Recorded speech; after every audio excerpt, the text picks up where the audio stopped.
व्याख्यामुद्राङ्करसरस्वती विघ्नस्फटिकविचरेकुदरीकेशम्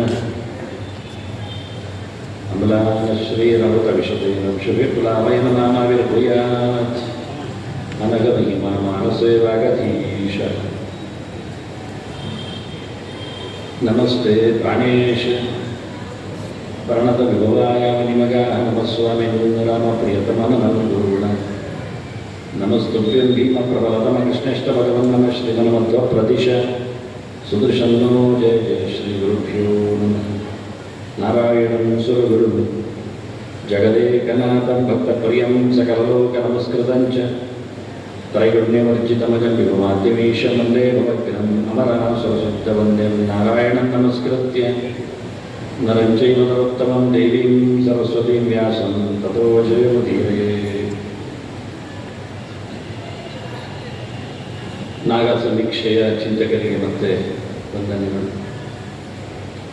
1-2-4 ನಿಮಿಷ ಪೀಠಿಕೆಯಾಗಿ ತಮ್ಮ ಮುಂದೆ ಶ್ರೀಕೃಷ್ಣನ ಒಂದು ದೊಡ್ಡ ಸಂದೇಶ.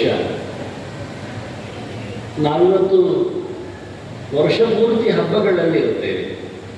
ಇದೀಗ ನಾಗರ ಪಂಚಮಿ, ಮುಂದೆ ವರಮಹಾಲಕ್ಷ್ಮಿ ವ್ರತ, ಮತ್ತೆ ಗಣೇಶ ಚೌತಿ, ಅನಂತನ ವ್ರತ, ಮತ್ತು ದೀಪಾವಳಿ, ನವರಾತ್ರಿ, ಹೀಗೆ ಯುಗಾದಿ, ಎಲ್ಲ ಹಬ್ಬಗಳ ರಾಶಿಗಳು.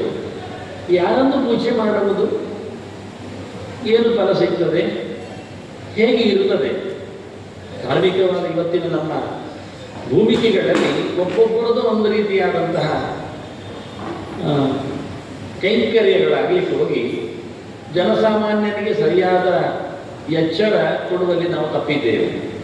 ಒಂದು ಸುಮಾರು 100 ವರ್ಷಗಳಲ್ಲಿ ಪರಕೀಯರ ಒಂದು ಆಕ್ರಮಣ, ಮತ್ತೊಂದು ನಮ್ಮ ಬದುಕಿನ ಪದ್ಧತಿಗಳು ಬದಲಾದಂತಹ ಕಾರಣ.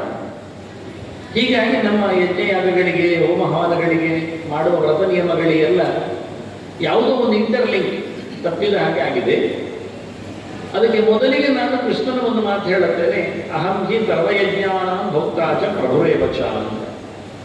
ನೀವು ಯಾರನ್ನು ಯಾವ ರೀತಿಯಲ್ಲಿ ಹೇಗೆ ಬೇಕೆನ್ನೋದು ಆರಾಧನೆ ಮಾಡಿಕೊಳ್ಳಿ, ಅದರ ಪೂರ್ಣವಾದ ಫಲವನ್ನು ಪಡೆಯುವ ಅಧಿಕಾರ ಇರುವುದು ನನಗೆ, ಫಲ ಕೊಡುವ ಯೋಗ್ಯತೆ ಇರುವುದು ನನಗೆ.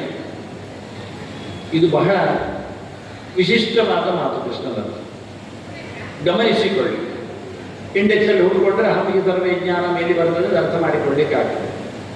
ಯಾರೇನು ಯಾವ ಪ್ರಕಾರದಲ್ಲಿ, ಯಾಕೆಂದ್ರೆ ನಾನು ದೊರೆ ಇದ್ದೇನೆ, ಎಲ್ಲ ದೇವತೆಗಳ ಸ್ವಾಮಿ ನಾನಿದ್ದೇನೆ, ಅದರಿಂದ ಯಾರ ಪೂಜೆ ಪುನಸ್ಕಾರವೂ ನನ್ನ ಅಂಕೆಗೆ ಒಳಪಡುತ್ತದೆ. ಅದರಿಂದ ಅದನ್ನು ಚೆನ್ನಾಗಿ ತಿಳ್ಕೊಳ್ಳದಿದ್ದರೆ ನೀವು ಪರಿಪೂರ್ಣವಾದ ಯಾವುದೇ ಬೆನಿಫಿಟ್ ಪಡೀಲಿಕ್ಕೆ ಆಗುವುದಿಲ್ಲ ಅಂತ ಅವನಾಗ್ತದೆ. ಈ ಹಿನ್ನೆಲೆಯಲ್ಲಿ ನಾವು ನಾಗರ ಪಂಚಮಿಗೆ ನೇರ ಹೋಗುವ. ಈಗ ಇವತ್ತು ಮಾತುಗಳು ಎಲ್ಲಿಂದ ಹಿಡಿಬೇಕು? ನಾವು ಹುಡ್ಕೊಂಡದ್ದು ಇವತ್ತು ಮಹಾಭಾರತವನ್ನು ಮುಖ್ಯವಾಗಿ.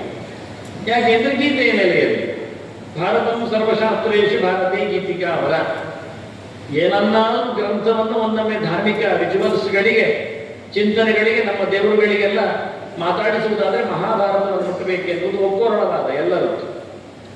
ಶಾಸ್ತ್ರೇಶು ಭಾರತಂ ಸಾರಃ ಅಂತ ಎಲ್ಲ ಶಾಸ್ತ್ರಗಳಲ್ಲಿ ಕಲೀಲಿಕ್ಕಿರುವ ಒಂದೊಮ್ಮೆ ಏನಾದರೂ ಒಂದು ಪುಸ್ತಕ ಓದ್ತೇನೆ ಎಂದು ಯಾರಾದರೂ ಕೇಳಿದರೆ ಮಹಾಭಾರತವನ್ನು ಹೇಳಬೇಕು.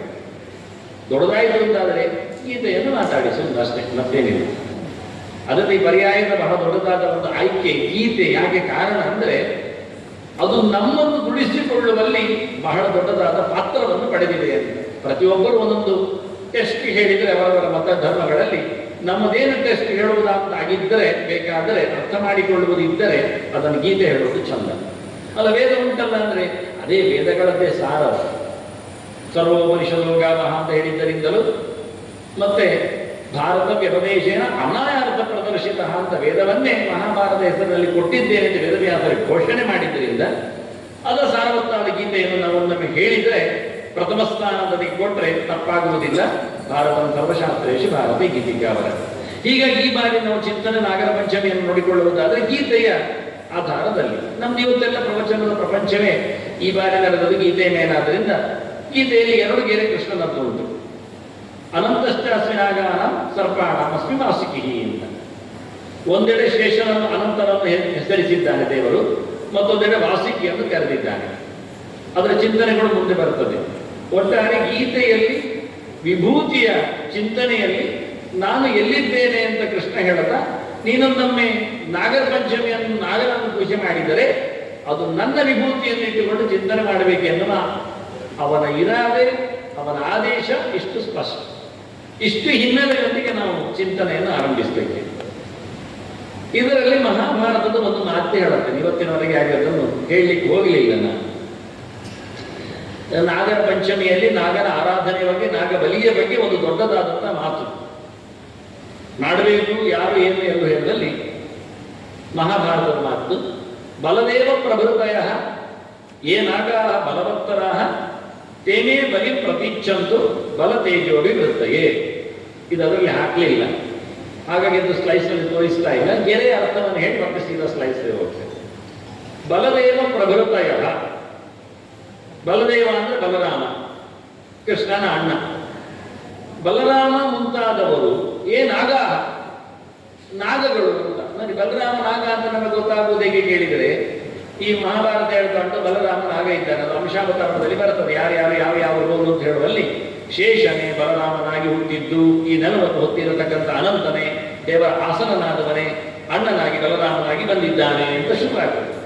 ಅಂತ ಬಲದೇವ ಪ್ರಭೃತಯ ಏನಾಗ, ಬಲರಾಮನನ್ನು ದೊಡ್ಡದಾಗಿಟ್ಟುಕೊಂಡು, ಹಾವುಗಳಲ್ಲಿ ದೊಡ್ಡವ ಅಂದ್ರೆ ಬಲರಾಮ, ಅದಕ್ಕಿಂತ ದೊಡ್ಡ ಯಾವುದು ಹಾವುಗಳಿಗಿಲ್ಲ.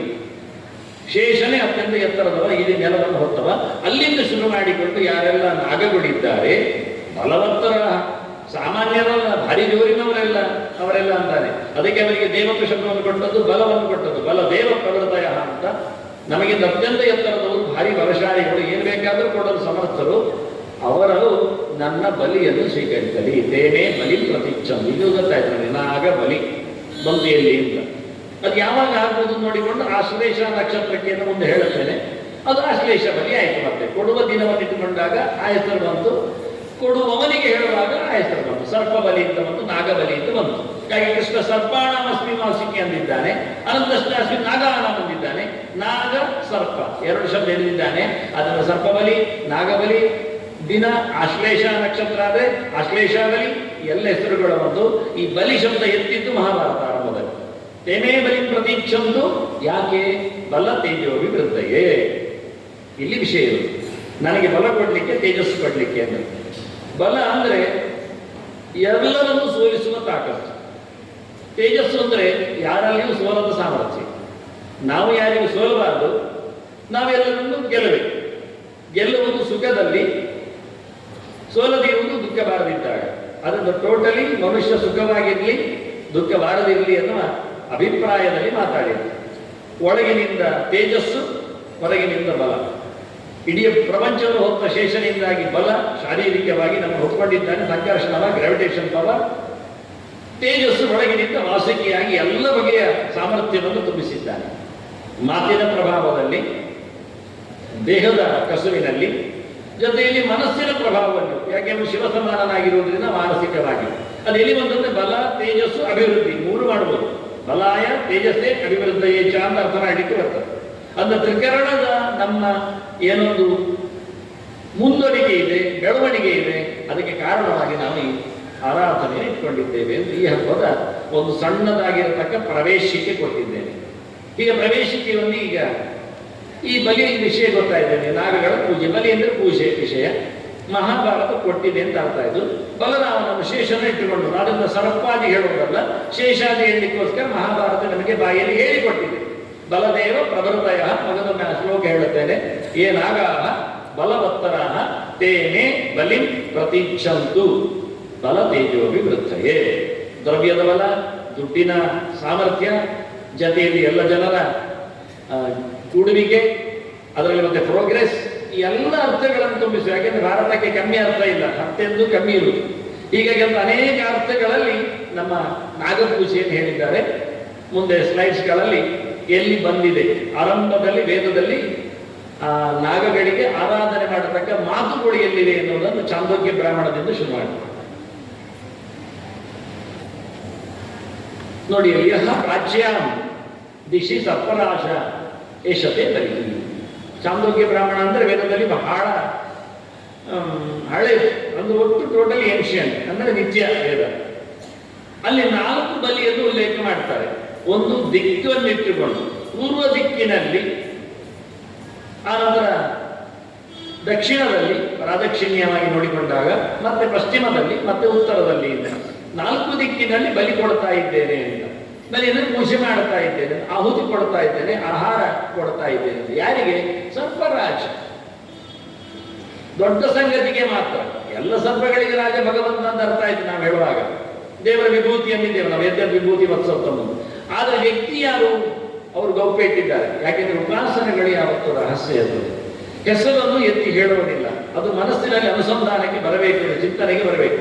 ಸರ್ಪರಾಜ ಅಂದಾಗ ನಮಗೆ ವಿಶೇಷ ಅಂತ ನೆನಪಾಗಲಿಕ್ಕೆ ಹೀಗೆಲ್ಲ ಅವ್ರು ಬಿಟ್ಟಿದ್ದು, ಅದನ್ನು ರಿವೀಲ್ ಮಾಡಿರುವುದು. ಹಿಂದಿನ ಮಂತ್ರಗಳು ಬಹಳ ರಹಸ್ಯವಾಗಿರುತ್ತದೆ. ಇಷ್ಟರಲ್ಲೇ 4 ಮಾತಿನಲ್ಲಿ ಚಾಂದೋಗ್ಯ ನಮಗೆ ಪೂಜೆ ಪದ್ಧತಿಯನ್ನು ಹೇಳಿಬಿಡೋದು. ಡೈಲಿ ಮನೆ ಪುರೋಹಿತರನ್ನು ಕರೆಯದೇನೆ ಮಾಡಲಿಕ್ಕಾಗುವಂತಹ ಸುಲಭವಾದ ಪದ್ಧತಿಯನ್ನು ವೇದಗಳು ಮಾತಾಡಿವೆ. ನೆಕ್ಸ್ಟ್ ಇನ್ನು ಬೋಧಾಯನರು ಕೇಳಿದ ಮಾತನ್ನು ಉಲ್ಲೇಖ ಮಾಡುತ್ತೇನೆ. ಗೃಹ್ಯ ಸೂತ್ರ ಇದು ನೆಕ್ಸ್ಟ್ ಬೆಳವಣಿಗೆ. ಮನುಷ್ಯ ಹೇಗೆ ಬದುಕಬೇಕು ಹೇಳುವಂಥದ್ದು ಗೃಹ್ಯ ಸೂತ್ರಗಳು. ಸುಮಾರು ಗೃಹ್ಯ ಸೂತ್ರಗಳಿವೆ, 18 ಅಂತ ಬರೆದಿದ್ದೇನೆ. ಅದರಲ್ಲಿ ಪ್ರಧಾನವಾದ ಸ್ಥಾನವನ್ನು ಪಡೆಯುವಂಥದ್ದು ಬೋಧಾಯನ ಗೃಹ್ಯ ಸೂತ್ರ. ಅದರಲ್ಲಿ ಕೆಲವು ಮಂತ್ರಗಳಿಂದ ಬಾಕಿ ರೀತಿ ಕೊಟ್ಟಿಲ್ಲ. ಅವನೇನು ಹೇಳ್ತಾನೆ ಕೇಳಿದ್ರೆ, ಅಥ ಅಂದ್ರೆ ಬಲಿ ಅಂದ್ರೆ ಏನು? ನಮಗೆ ಇವತ್ತು ಗೊತ್ತಿರೋದು ಪಶು ಬಲಿ ಎಂದು ಗೊತ್ತಿರುತ್ತದೆ. ಯಾವುದು ಪ್ರಾಣಿಯನ್ನು ಕತ್ತರಿಸುವುದ ಬಲಿ ಹೇಳಿದ್ರೆ, ನೀವು ಆಗಲೇ ಹೇಳಿದೆ ಬಲದೇವ ಪ್ರವರ್ಧಯ ಅಂತ ಹೇಳಿ, ತೇನೆ ಬಲಿ ಪ್ರತೀಕ್ಷ. ಬಲಿ ಶಬ್ದಕ್ಕೆ ಏನರ್ಥ ಅಂತ ಅವರು ಬಿಡಿಸಿ ಹೇಳ್ತಾರೆ.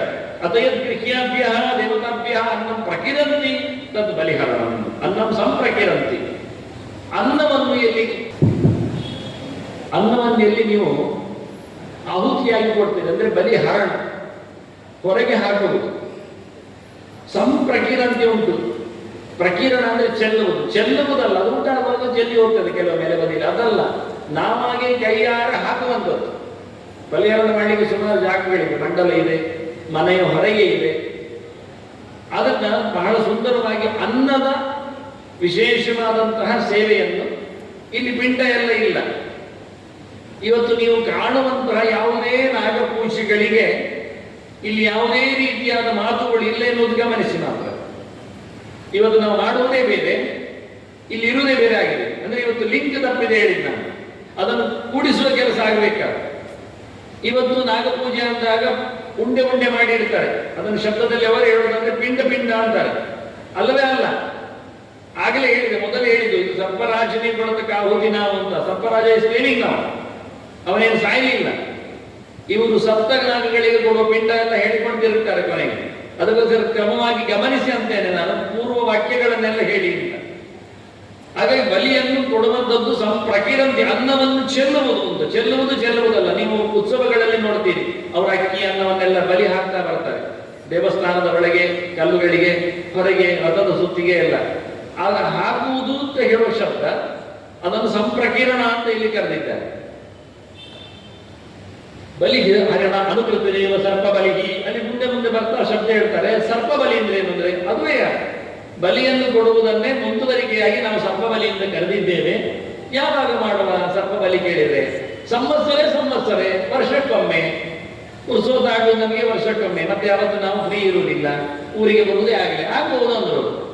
ಅಲ್ಲ, ನಮಗೆ ವರ್ಷ ತಡ ಆದ್ರೆ 1 ವರ್ಷದಲ್ಲಿ ಒಂದೇ ಸರ್ತಿಯನ್ನು, ಕೆಲವೊಮ್ಮೆ ದ್ರವ್ಯಗಳು ಹಿಂದಿರ್ತವೆ, ಖುಷಿ ಆಗ್ತದೆ ಹೇಳಿದ್ರೆ ಅವರು ಹೇಳ್ತಾರೆ ಷರ್ಷು ಮಾಸೇಶು, 6 ತಿಂಗಳಿಗೊಮ್ಮೆ ಮಾಡುವ. ಅದಕ್ಕೇನಂತೆ? ದೇವರ ಪೂಜೆಯನ್ನು, ವೈಭವದಲ್ಲಿ ನಾಗಗಳಿಗೆ ಪೂಜೆಯನ್ನು 6 ತಿಂಗಳಿಗೊಮ್ಮೆ ಮಾಡಬಹುದು. ವರ್ಷಕ್ಕೊಮ್ಮೆ ಮಾತ್ರ ಮಾಡಬೇಕು ಅನ್ನೋ ನಿಯಮ ಇಲ್ಲ. ಮತ್ತೊಮ್ಮೆ ಮಾಡಬೇಕು ಅಂದ್ರೆ ಋತವು ಚತುರ್ಷು ಚತುರ್ಷು ಮಾಸೇಶು, 4 ತಿಂಗಳಿಗೊಮ್ಮೆ ಮಾಡುವ. ವರ್ಷದಲ್ಲಿ 3 ಸರ್ತಿ ಮಾಡಿದಾಗ ಆಗ್ತದೆ. ಋತವು ಇಲ್ಲ, 2 ತಿಂಗಳಿಗೊಮ್ಮೆ ಮಾಡುವ. 1 ಋತು 2 ತಿಂಗಳಿಗೆ ಇರ್ತದೆ. ಗ್ರೀಷ್ಮ ಋತುಗೊಮ್ಮೆ, ವರ್ಷ ಋತುಗೊಮ್ಮೆ, 2 ತಿಂಗಳಿಗೊಮ್ಮೆ ಮಾಡುವ. ಅದು ಜಾಸ್ತಿ ಬೇಕು ಅಂತಾದ್ರೆ ಮಾಸಿನ ಪ್ರತಿ ತಿಂಗಳಲ್ಲಿ ಮಾಡಲಿಕ್ಕೂ ಬರ್ತದೆ ಅಂತ. ಹೀಗೆ ಅದ್ಭುತವಾಗಿ ಆ ಕಾಲದ ಗೆರೆ ನಾಗಪೂಜೆಯನ್ನು ಯಾವತ್ತು ಮಾಡಬೇಕಿರ್ತದೋ, ಆಶ್ಲೇಷ ದಿನದಲ್ಲೇ ಅಥವಾ ವರ್ಷಕ್ಕೆ ಶ್ರವಣ ಪಂಚಮಿಯಂದೇ ಅಂತ ಗಲಾಟೆ ಮಾಡುವವರಿಗಿದ್ರೆ ಇದು ಕ್ಲೀನ್ ಆಗಿ ಹೇಳ್ತದೆ. ನಾರಾಯ ಹಾಗೆಲ್ಲ ಗಲಾಟೆ ಮಾಡಬೇಡ, ವರ್ಷಕ್ಕೊಮ್ಮೆ ಮಾಡು, ಯಾವತ್ತೂ ಆಗುತ್ತೆ. 6 ತಿಂಗಳಿಗೊಮ್ಮೆ ಆಗುದು, ತೊಂದರೆ ಇಲ್ಲ. ವರ್ಷಕ್ಕೊಮ್ಮೆ ಬರುವ ಶ್ರಾವಣ 6 ತಿಂಗಳಿಗೊಮ್ಮೆ 2 ಸರ್ತಿ ಬರುವುದಿಲ್ಲ, 2 ವರ್ಷಕ್ಕೆ 2 ಬರುವುದಿಲ್ಲ, ಒಂದೇ ಬರ್ತೀವಿ. ಇವರು ಹೇಳ್ತಾರೆ 6 ತಿಂಗಳಿಗೆ, 4 ತಿಂಗಳಿಗೆ, 2 ತಿಂಗಳಿಗೆ, ಪ್ರತಿ ತಿಂಗಳಿಗೆ ಮಾಡುವ ದಿನ ಮಾತ್ರ ವರ್ಷಾಶು ಆಶ್ಲೇಷಾಶು ಕ್ರಿಯೇತ, ಮಳೆಗಾಲದಲ್ಲಿ ಆಶ್ಲೇಷ ನಕ್ಷತ್ರದಲ್ಲಿ ಮಾಡಲಿಕ್ಕೆ ಅಂತ ಹೇಳಿದ್ರು. ಅದು ವಿಶೇಷ.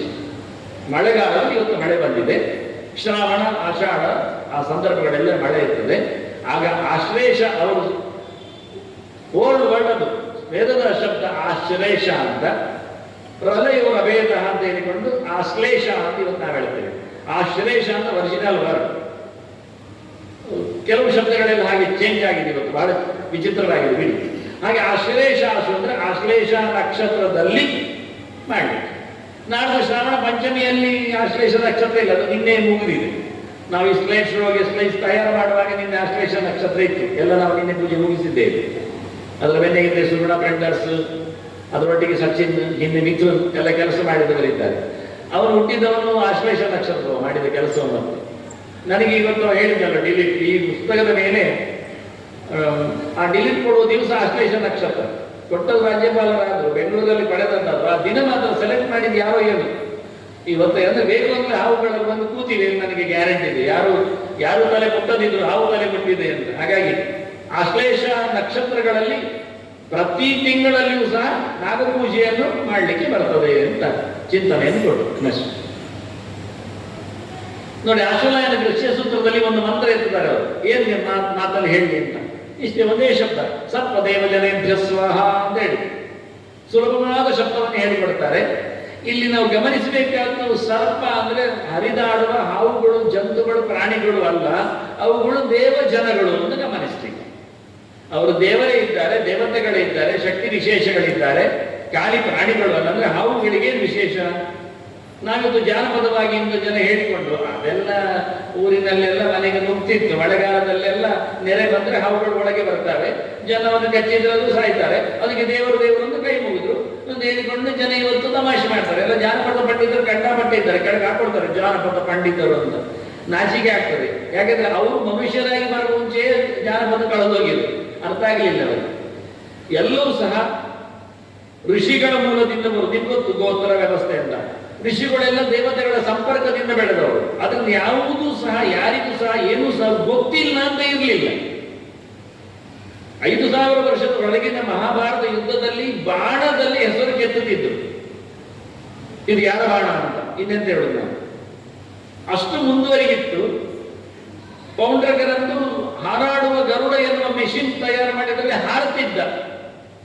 ಇವತ್ತು ಡ್ರೋನ್ ಹಾರಿಸ್ತೇವೆ, ಅವು ಅದರ ಮೇಲೆ ಕೂತು ಹೋಗ್ತಿದ್ದ. ಆಸ್ ಲೈಕ್ ಡ್ರೋನ್, ಒಂದು ಗರುಡ ಮಾಡಿ ಅದರ ಮೇಲೆ ಅವನೇ ಕೂತು ತಿರುಗಿ ಬರ್ತಿದ್ದ ಯಾಂತ್ರಿಕವಾಗಿ. ಇಷ್ಟು ಫಾರ್ವರ್ಡ್ ಇತ್ತು, ನಾವು ಅದನ್ನು ಕಳ್ಕೊಂಡಿದ್ದೇವೆ. ಅದಕ್ಕೆ ನಾನು ಕೆಲವೆಲ್ಲ ಮುಚ್ಚಿಕೊಂಡಿದ್ದೆ ವಿಷಯಗಳು. ಇಲ್ಲಿ ಸ್ಪಷ್ಟವಾಗಿ ಅವರು ಹಾವುಗಳು ಒಳಗೆ ಬಂದು ನಮ್ಮನ್ನು ಕೊಲ್ಲಿಕ್ಕೆ ಹೋಗಿ ವಿಷ ಇರ್ಲಿಕ್ಕೆ ಹೋಗಿ ಹೆದರಿಕೊಂಡದ್ದಲ್ಲ. ನಮಗೆ ಎಷ್ಟು ಮುಂದುವರಿಕೆ ಅಂತ ಹೇಳಿದ್ರೆ ವಿಷ ವೈದ್ಯ ಇತ್ತು ನಮ್ಮ ಕೈಯಲ್ಲಿ. ಎಂತಹ ಹಾವುಗಳು ಕಚ್ಚಿದ್ರು ಬದುಕಿಸುವ ಸಾಮರ್ಥ್ಯ, ಔಷಧ ಮನುಷ್ಯ ತಯಾರು ಮಾಡಿಕೊಂಡಿದ್ದ ಅವನ ಕೈಯಲ್ಲಿ.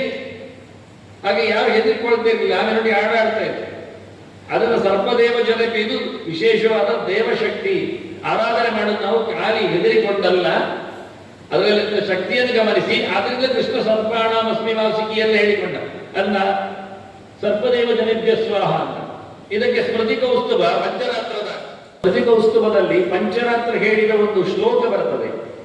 ಇದು ಗಮನಿಕೆ ನಡೆಸಬೇಕು ಅಂತ ಹೇಳುವಲ್ಲಿ ಪೂಜೆ ಪುನಸ್ಕಾರಗಳು ಹೇಗಿರ್ತದೆ ಎನ್ನುವಲ್ಲಿ ಒಂದು ಅದ್ಭುತವಾದ ಒಂದು ಪ್ರಮಾಣ. ಆ ಪ್ರಮಾಣವನ್ನು ನಮ್ಮ ಕೈಯಲ್ಲಿದ್ರೆ ಪೂಜೆ ಮಾಡುವವರಿಗೆಲ್ಲ ಹೇಗೆ ಆಶ್ಲೇಷ ಬಲಿ ಮಾಡಬೇಕು, ನಾಗಪೂಜೆ ಹೇಗೆ ಮಾಡಬೇಕು ಎನ್ನುವುದು ದೊಡ್ಡ ಪ್ರಮಾಣ ಇದೆ. ಇವತ್ತು ನಾವು ಮಾಡ್ತಾ ಇರತಕ್ಕ ಕೆಲಸಗಳಿಗೆಲ್ಲ ಏನು ಅಂತ ಡಾಕ್ಯುಮೆಂಟ್ಸ್ ಕೇಳಿದರೆ ಆಗ ನಾವು ನಿಜವಾಗಿ ಏನ್ ಮಾಡ್ತೇವೆ ಅರ್ಥ ಆಗ್ತದೆ, ಮಾಡುವುದನ್ನು ಅರ್ಥ ಮಾಡಿಕೊಳ್ಳಿಕ್ಕೆ ಬರ್ತದೆ. ನಿಷ್ಕರ್ಷ್ಯ ಬಹಿಹಿ ಆಚಾರ್ಯ ದಿಕ್ಪಾಲಾನಾಂ ಬಲಿಂ ಹರೇತ್. ಮನೆಗೊಪ್ಪಲು ಮಾಡಿದಾಗ ಯಾರು ಬಂದು ಮಾಡಿಸ್ತಾನೆ ಕೆಲಸ, ಅವನ ಮನೆಯ ಹೊರಗೆ ಹೋಗಿ ದಿಕ್ಪಾಲಕರಿಗೆ ಬಲಿ ಹಾಕ್ಬೇಕು. ನೋಡಿ ಶಬ್ದ, ಬಲಿ ಶಬ್ದ. ದಿಕ್ಪಾಲಕರಿಗೆ ಬಲಿ ಅಂದ್ರೆ ದಿಕ್ಪಾಲಕರು ಸತ್ತಿದ್ದಾರ? ಇಲ್ಲಲ್ಲ, ಜೀವ ಇದ್ದಾರೆ. ಇಂದ್ರ ಅಗ್ನಿ ಯಮ ನಿರತಿ ನನ್ನ ಮನೆಯನ್ನು 8 ದಿಕ್ಕುಗಳಲ್ಲಿ ನೋಡಿಕೊಳ್ತಾರ ಅವರು. ಅದನ್ನು ಅವರಿಗೆ ಮನೆ ಒಪ್ಪಲು ಮಾಡಿದಾಗ 8 ದಿಕ್ಕಿಗೆ ಹೋಗಿ ನಾವು ಅನ್ನವನ್ನು ಹಾಕ್ತೇವೆ. ಮನೆ ಒಕ್ಕಲು ಎಲ್ಲರೂ ಮಾಡಿಕೊಂಡಿದ್ದೀರಿ, ಗೊತ್ತುಂಟು ನಿಮಗೆ. ಅದನ್ನು ಏನು ಮಾಡಿದ್ರೆ ನಿಮ್ಗೆ ಅರ್ಥ ಆಗಿದೆ. ಹೊರಗೆ ಹೋಗಿ ಪೂರ್ವದಲ್ಲಿ ಆಗ್ನೇಯದಲ್ಲಿ ಎಲ್ಲ ಒಂದು ಕುಡಿ ಬಾಳೆ ಎಲೆ ಹಾಕಿ ಅದರ ಮೇಲೆ ಅನ್ನವನ್ನು ಹಾಕಿ ಅದನ್ನು ಚೆಲ್ಲಿದ್ದಲ್ಲ. ಆನಂತರ ಅದಕ್ಕೆ ಬೇಕಾಗಿರತಕ್ಕಂಥ ವ್ಯವಸ್ಥೆಗಳನ್ನು ಮಾಡಿದ್ದೇವೆ. ಹಾಗೆ ಅಷ್ಟ ದಿಕ್ಕುಗಳಲ್ಲಿ ಹೇಗೆ ಕ್ಷೇತ್ರಪಾಲನನ್ನು ಇಟ್ಟುಕೊಂಡು ದಿಕ್ಪಾಲಕರ ಬಲಿ, ದಿಕ್ಪಾಲಕರು ದೇವತೆಗಳು, ಅವರಿಗೆ ಕೊಡತಕ್ಕಂಥ ಅನ್ನದ ಒಂದು ವ್ಯವಸ್ಥೆ ಪೂಜೆ, ಅದನ್ನು ಹೇಗೆ ಮಾಡಿದ್ದೀರಿ ಮನೆ ಹೊರಗೆ ಹೋಗಿ. ಹಾಗೆಯೇ ಭೂತಾನಾಂಚೈವ ದೇವಾನಾಂ ನಗಾನಾಂಚ ಪ್ರಯೋಗತಃ ಅಂತ ಹೇಳಿ ಪದ್ಧತಿಗೆ ಅನುಸಾರವಾಗಿಯೇ ಭೂತಗಳಿಗೂ ಅದೇ ರೀತಿಯಾಗಿ ಮಾಡಲಿಕ್ಕಿರ್ತದೆ. ಮನೆಯ ಸುತ್ತಲೂ ಅವರು ಇದ್ದಿರ್ತಾರೆ. ಉತ್ಸವಗಳಲ್ಲಿದೆ ಭೂತ ಬಲಿ ಅಂತ ಶಬ್ದ ಕೇಳಿರ್ಬೋದು. ಯಾವುದೇ ಇನ್ವಿಟೇಷನ್ ನೋಡಿ ಕೊನೆಯ ದಿವಸದಲ್ಲಿ ಭೂತ ಬಲಿ ಇರ್ತದೆ.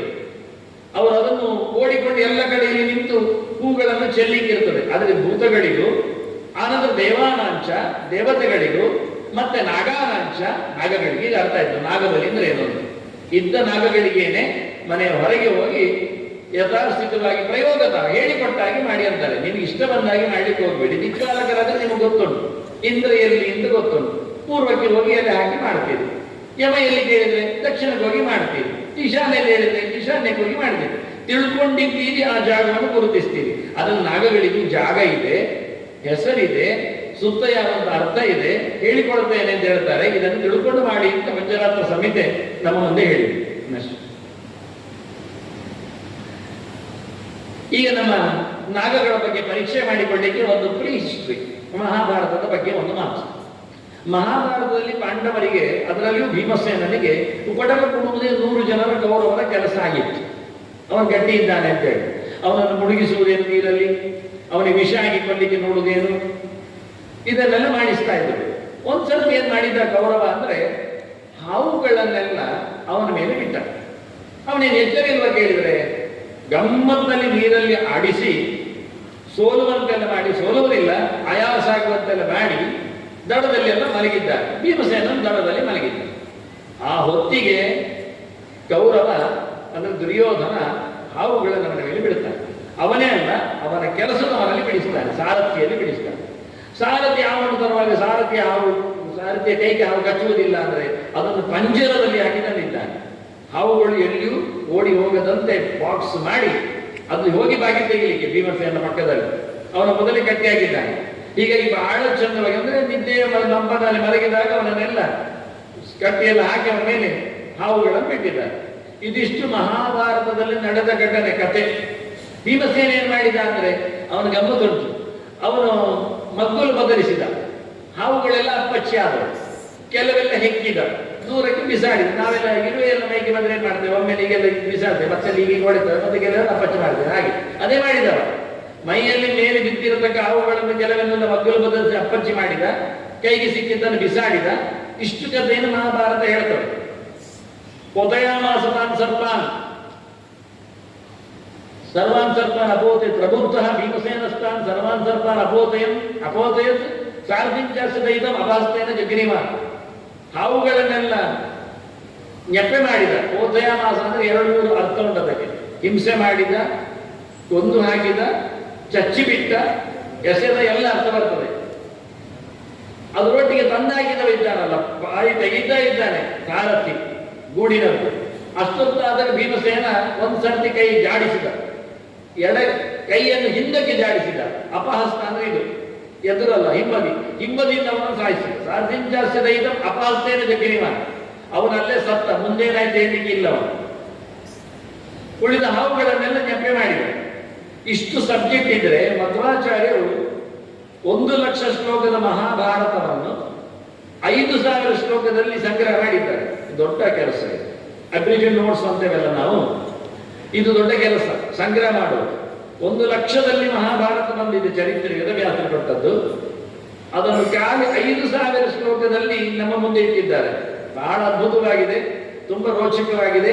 ಈಗ ನಾವೆಷ್ಟು ಮುಂದೆ ಇದ್ದೇವೆ ಕೇಳಿದ್ರೆ ಅದರ ಕನ್ನಡ ಅನುವಾದಗಳು ನಮಗೆ ಸಿಕ್ಕಿವೆ. ಹಿಂದೆಲ್ಲ ಅದು ಇರಲಿಲ್ಲ, ಬಹಳ ಕಷ್ಟ ಇತ್ತು. ನಾನು ಓದುವಾಗ ಸಂಸ್ಕೃತದಲ್ಲೇ ಓದಿಕೊಂಡವರು. ನನಗೆ ಮುತ್ತಿಯ ಸ್ವಾಮಿಗಳೇ ಸುಗುಣೇಂದ್ರತೀರ್ಥರೇ ಮಹಾಭಾರತದ 12ನೇ ಪಾಠ ಮಾಡಿದವರು. ಬಹಳ ಎಳವೆ ಇಲ್ಲ, 12 ವರ್ಷ. ಆಗ ಸಂಸ್ಕೃತ ಮಾತ್ರ, ಕನ್ನಡ ಇಲ್ಲ. ಇತ್ತು ನಾರಾಯಣ ಮಂತ್ರಿಗಳದೊಂದು ಕನ್ನಡ ಇತ್ತು ಅನುವಾದ, ಅಷ್ಟಕ್ಕಷ್ಟೇ ಇತ್ತು. ನಮಗೆ ಅದನ್ನು ಓದಿಕೊಂಡು ಅರ್ಥ ಮಾಡಿಕೊಳ್ಳಬೇಕೇನೋ ಅರ್ಥ ಆಗ್ತಾ ಇರಲಿಲ್ಲ. ಈಗ ಬೇಕಾದಷ್ಟು ಒಳ್ಳೆ ಒಳ್ಳೆ ಜನರದ್ದೆಲ್ಲ ಅನುವಾದಗಳಿವೆ, ಅದರಿಂದ ಮಿಸ್ ಮಾಡಿಕೊಳ್ಳಬೇಡಿ. ಇಷ್ಟು ಹೇಳಿದ್ದು ಯಾಕೆಂದ್ರೆ ಅದು ಅಡ್ವರ್ಟೈಸ್ಮೆಂಟ್, ಅದನ್ನು ಓದಿ ಅಂತ ಹೇಳಿ ಹೇಳಲಿಕ್ಕಿಲ್ಲ ಅಂತ ಹೇಳಿಕೊಂಡು. ಅದರಿಂದ ತಾತ್ಪರ್ಯ ನಿರ್ಣಯ ಮಧ್ವಾಚಾರ್ಯರದ್ದು ಆಧಾರ ತಾತ್ಪರ್ಯ ಜೀವಮಾನದಲ್ಲಿ ಒಮ್ಮೆ ಓದಬೇಕಾಗ್ತದೆ. ಓದಿದ್ರೆ ಜನ್ಮ ಸಾರ್ಥಕ ಆಗ್ತದೆ, ಗ್ಯಾರಂಟಿ ಹೇಳ್ತೇನೆ. ಮತ್ತೇನು ಮಾಡದಿದ್ರು ತೊಂದರೆ ಇಲ್ಲ. ಕೊರಿಯಾದನ್ನೇ ನಮಾ ಕೊರಿಯಾದ, ಏನು ಬೇಕಾದ್ರೆ ಮಾಡಿಬೇಡಿ, ಒಂದು ಮಹಾಭಾರತ ತಾತ್ಪರ್ಯ ಓದಿ ಅರ್ಥ ಮಾಡಿಕೊಂಡು ಓದಿ. ಕನ್ನಡ ಸಿಗ್ತದೆ ಹೇಳಿದ್ರಿಂದ ಅರ್ಥ ಮಾಡಿಕೊಂಡು. ಇನ್ನು ಬೇರೆ ಲ್ಯಾಂಗ್ವೇಜಲ್ಲಿ ಉಂಟು ನೆನಪಿಲ್ಲ ನನಗೆ. ಇಂಗ್ಲೀಷಲ್ಲಿ ಆದದ್ದು ಕಾಣುವುದಿಲ್ಲ, ನನಗೆ ಗೊತ್ತಿಲ್ಲ. ಇಂಗ್ಲೀಷಲ್ಲಿ ಆಗಿದೆ. ಕೊಯಮತ್ತೂರಿನವರು TS ರಾಘವೇಂದ್ರ ಅಂತ ಮಾಡ್ತಾ ಇದ್ದು ನೆನಪು ನನಗೆ. ಇಂಗ್ಲಿಷ್ ಟ್ರಾನ್ಸ್ಲೇಷನ್ ಉಂಟು, ಹಿಂದಿ ಗೊತ್ತಿಲ್ಲ. ಅದರಿಂದ ಬೇರೆ ಲ್ಯಾಂಗ್ವೇಜಲ್ಲಿ ನೀವು ಕನ್ನಡದವ್ರ ಹತ್ರ ಓದಿ ಹೇಳಿಕೆಯಲ್ಲಿ ಅರ್ಥ ಮಾಡಿಕೊಳ್ಳಿ, ಡೋಂಟ್ ಮಿಸ್ ಇಟ್. ಆ ಅಪರಣೆದಾದ್ರು ಏನು ಹೇಳ್ತಾರೆ ಕತೆ, ಭೀಮಸೇನರ ಬಗ್ಗೆ ಬಂದಾಗ ಇವರು ಮಾಡುವಾಗ ಈ ಹಾವುಗಳ ಕತೆ ಏನು ಕೇಳಿದರೆ ನಮಗೊಂದು ಪ್ರಶ್ನೆ ಬರ್ತದೆ. ಏನು ಗೊತ್ತಾ, ಕೌರವನಿಗೆ ಅಂದ್ರೆ ದುರ್ಯೋಧನನಿಗೆ ಹಾವುಗಳು ಎಲ್ಲಿ ಸಿಕ್ಕಿದವು ಅಂತ ಯಾರು ಕೇಳಲೇ ಇಲ್ಲ. ಅದು ಹೆಚ್ಚಿನ ಅಂಶ ಬಳ್ಳದಲ್ಲಿ ಬಂದು ಒಟ್ಟು ಮಾಡಿದ ಅಂತ ಹೇಳ್ಬೋದಲ್ಲ. ರಾಜರಿಗೆ ಏನ್ರಿ ಕಮ್ಮಿ, ಯಾರಾದ್ರೂ ತಂದು ಕೊಡ್ತಾರೆ ಅಂತ. ಅಲ್ಲ, ಹಾವುಗಳು ಭೀಮನನ್ನು ಕಚ್ಚಿದಾಗ ಭೀಮ ಸಾಯುವಂತಿರಬೇಕಲ್ಲ. ಭೀಮನ್ನು ಸಾಯಲಿಲ್ಲ, ಬಿಡಿ ಅಪ್ಪಚ್ಚಿ ಮಾಡಿರ್ಬಿಡಿ. ಇಲ್ಲಿ ವಿಷಯ ಇರುವುದು, ದುರ್ಯೋಧನನಿಗೆ ತಂದು ಕೊಟ್ಟವ ಶುಕ್ರಾಚಾರ್ಯ, ದೈತ್ಯರ ಗುರು. ಅವರು ಹೇಗೆ ಕೊಟ್ಟು ಕೇಳಿದರೆ ಮಂತ್ರದಲ್ಲಿ ಹೇಳಿಕೊಟ್ರು. ಅದರಿಂದ ದುರ್ಯೋಧನ ಮಂತ್ರವನ್ನು ಜಪ ಮಾಡಿಕೊಂಡು ಶುಕ್ರಾಚಾರ್ಯ ಹೇಳಿಕೊಟ್ಟದ್ದನ್ನು ಎಸೆದು ಹಿಡಿದ ಅವುಗಳನ್ನು ಬಂಧನ ಮಾಡಿದ. ಬಂಧನ ಮಾಡಿ ಪಂಜರದಲ್ಲಿ ಹಾಕಿ ಕೊಟ್ಟ. ಶುಕ್ರೋಕ್ತ ಮಂತ್ರ ಬಲತಃ ಪುರ ಆಹ್ವಯಿತ್ವ ಪಶ್ಚಾತ್ ಸುಪಂಜರಗತಾನ್ ಪ್ರದದು ಸ್ವಸೂತೆ. ಶುಕ್ರಾಚಾರ್ಯ ಹೇಳಿಕೊಟ್ಟ ಮಂತ್ರದ ಶಕ್ತಿಯಿಂದ ಹಾವುಗಳನ್ನು ಒಟ್ಟು ಮಾಡಿಕೊಂಡು ಪಂಜರದಲ್ಲಿ ಹಾಕಿ ತನ್ನ ಗಾಡಿಯವನಿಗೆ ಹೊಡೆಯುವವನಿಗೆ ಕೊಟ್ಟು ಬಿಟ್ಟ. ತತ್ಸಾರಥಿ ಮಣಿಗಣನ್ನು ಪವನಾತ್ಮಜಸ್ಯ ಸುಪ್ತಸ್ಯ ವಿಸ್ತೃತ ಉರಸಿ ಅಮುಚತ್. ಮಲಗಿದ ಭೀಮಸೇನನ ಎದೆ ಮೇಲೆ ಎಲ್ಲಿಯ ಕಾಲಮಂತ್ರದಲ್ಲಿ ಕಟ್ಟೆಯಾಗಿದೆ. ಯಾರು ಇತ್ತೀಚೆಗೆ ಅವರಿಗೆ ನೀವು ಕಚ್ಚಿತು ಅಂತ ಹೇಳಿ ಕುತ್ತಿಗೆಗೆ ಹಗ್ಗ ಕಟ್ಟಿದಾರಂತೆ, ನೆತ್ತರ ಮೇಲೆ ಹೋಗಬಾರ್ದು, ಹಾಗೆ ಹಗ್ಗ ಕಟ್ಟಿ ಸತ್ತವ ಪುಣ್ಯ. ಈ ಹಾಗೆ ಎಲ್ಲೆಲ್ಲಿಯೋ ಕಟ್ಟಿಯಾಗಿದ್ರೆ ನಂತರ ಹೋಗದಂತೆ ಮಾಡಿದ್ರೆ ಹೇಳಿ ಇವರು ಎದೆಗೆ ಅವನನ್ನು ಕಚ್ಚಿಸಿದ್ರು. ಅವನು ಉರಸಿ ಅಮುಚ. ಅವೇನು ಮಾಡಿದ ಭೀಮಸೇನ, ಕ್ಷಿಪ್ವಾ ಸುದೂರಂ ಉರುನಾಗ ವರಾನತಾಷ್ಟ. ಮೊದಲು ತಂದುಕೊಟ್ಟಾಗ ಸಮ್ಮಂತ್ರೆ ಭೂಯ ಉರುನಾಗ ವರಾನತಾಷ್ಟ ಉಂಟು. 8 ನಾಗ ಶ್ರೇಷ್ಠಗಳನ್ನು ತಂದಿದ್ದ ಅಂತ ಮಂತ್ರದಲ್ಲಿ. ಸಮ್ಮಂತ್ರೆ ಭೂಯ ಉರು ನಾಗ ಗಣ ಅತಾಷ್ಟವು 8 ನಾಗ ಗಣಗಳು, ಅದು ಶ್ರೇಷ್ಠವಾದವುಗಳು. 8 ಶಬ್ದ ಬಂದದ್ದು ಇಲ್ಲಿ ಆರಂಭದಲ್ಲಿ. ಪ್ರಥಮವಾಗಿ ನಾವು ಚಿಂತನೆಗೆ ತವರದಾದ್ರೆ ನಮ್ಮ ಹತ್ತಿರದಲ್ಲಿ ಭೀಮಸೇನ ಏನ್ ಮಾಡಿದ, ಕ್ಷಿಪ್ವಾ ಸುದೂರ. ಆ 8 ಮಾತ್ರ ಉರುನಾಗ ವರಾನತ ಅಷ್ಟ. ದೊಡ್ಡ 8 ಹಾವುಗಳನ್ನು ಅಪ್ಪಚ್ಚಿ ಮಾಡಲಿಲ್ಲ, ಅದಕ್ಕೆ ಕೊಲ್ಲಿಕ್ಕೆ ಹೋಗ್ಲಿಲ್ಲ, ಕಟ್ಟಿಕೊಡ್ಲಿಲ್ಲ, ಅದನ್ನು ದೂರ ಎಸೆದು ಬಿಟ್ಟ ಹೋಗ್ಲಿ. ಅದೇ 8 ನಮಗೆ ಸಿಕ್ಕಿದ್ದೀಗ ಪೂಜೆಗೆ. ಪೂಜಾ ಯೋಗ್ಯವಾದ ಆ ಪ್ರಧಾನ ಹಾವುಗಳನ್ನು ಭೀಮಸೇನ ಹೊಡಿಲಿಲ್ಲ. ಮತ್ತೆ ಸಿಕ್ಕಿದ್ದು ಯಾಕೆ ಅಂದ್ರೆ ಅದು ಮಂತ್ರದಿಂದ ಸಿಕ್ಕಿದೆ, ಮಂತ್ರದ ಬಲ. ಅದು ಯಾರಿಂದ? ಶುಕ್ರಾಚಾರ್ಯರಿಂದ, ದೈತ್ಯ ಗುರುವಿನಿಂದ. ಹಾಗಾಗಿ ಅತ್ಯಂತ ಅದ್ಭುತವಾದಂತಹ ಒಂದು ರೋಚಕವಾದ ಕಥೆಯನ್ನು ಉಲ್ಲೇಖ ಮಾಡಿ ಇಷ್ಟು ಮಾಡಿ ಭೀಮಸೇನ ಉಳಿದದ್ದನ್ನೆಲ್ಲ ಜಗ್ನೇಕ ಸೂತಂ ಅಪಹಸ್ತದೈವ ಭೀಮ ಸುಶ್ವಾಪ ಪೂರ್ವದ್ ಅನುಚಿತೈವ ಕಲ್ಪ. ಸಾರಥ್ಯನಲ್ಲೇ ಚಚ್ಚಿದ, ಗಮ್ಮತ್ನಲ್ಲೇ ನಿದ್ದೆ ಮುಂದುವರಿಸಿದ. ಅವುಗಳನ್ನು ಬಿಸಾಡಿದ, ಉಳಿದದ್ದನ್ನು ಜಪ ಮಾಡಿದ, ಮುಗಿತು. 8 ಬಿಸಾಡಿದ, ಉಳಿದದ್ದನ್ನು ಮುಗಿಸಿದ. ತದ್ವಂಶಜ, ಅವುಗಳ ವಂಶದಲ್ಲಿ ಹುಟ್ಟಿದವುಗಳನ್ನೆಲ್ಲ ಮುಗಿಸಿಬಿಟ್ಟವ. ಈ 8 ಯಾರು ಹಾವುಗಳು?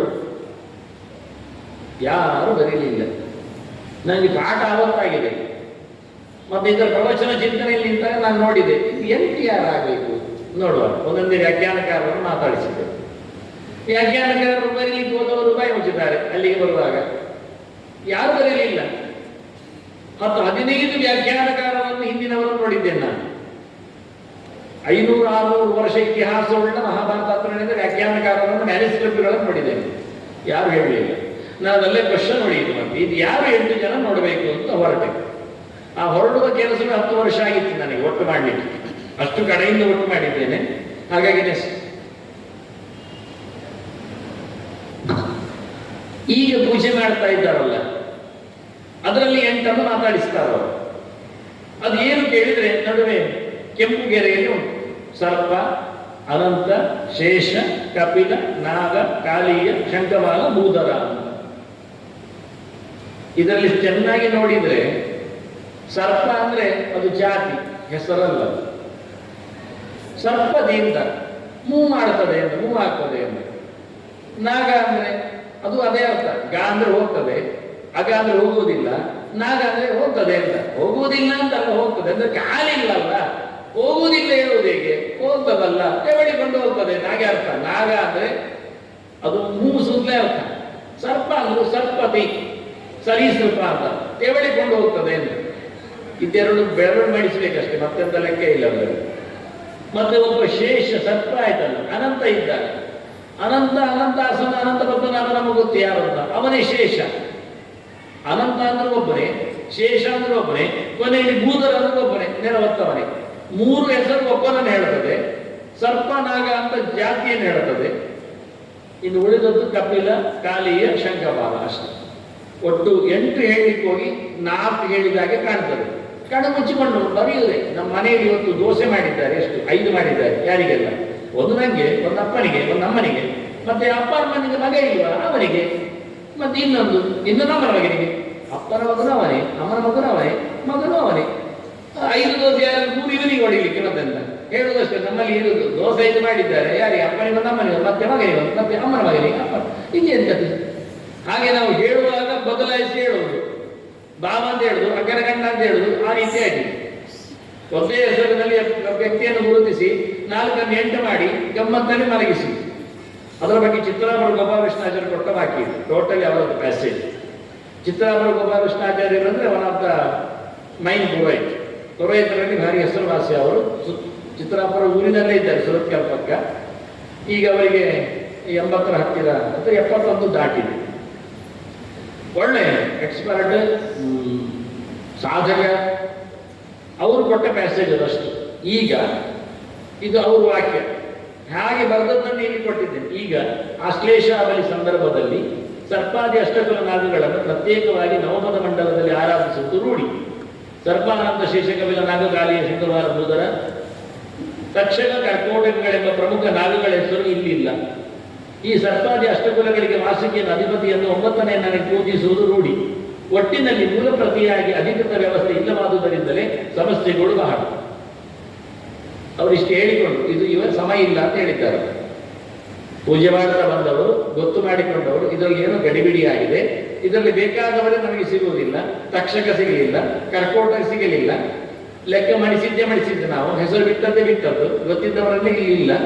ಮತ್ತೆ ವಾರ್ಷಿಕ ಏನೊಂದು ಪ್ರತ್ಯೇಕ ಮತ್ತೆ ಸೇರಿಸಿದ್ದು. ಅಷ್ಟಕುಲ ಹೇಳುವುದು ಬೇರೆ, ಸಿಕ್ಕಿಸ್ಲಿಕ್ಕೆ ಒಬ್ಬ ವಾರ್ಷಿಕ ಇಲ್ಲ ಹೇಳಿದ್ರೆ ಬಿಟ್ಟು ಇದನ್ನು ಸಿಕ್ಕಿಸುವುದು.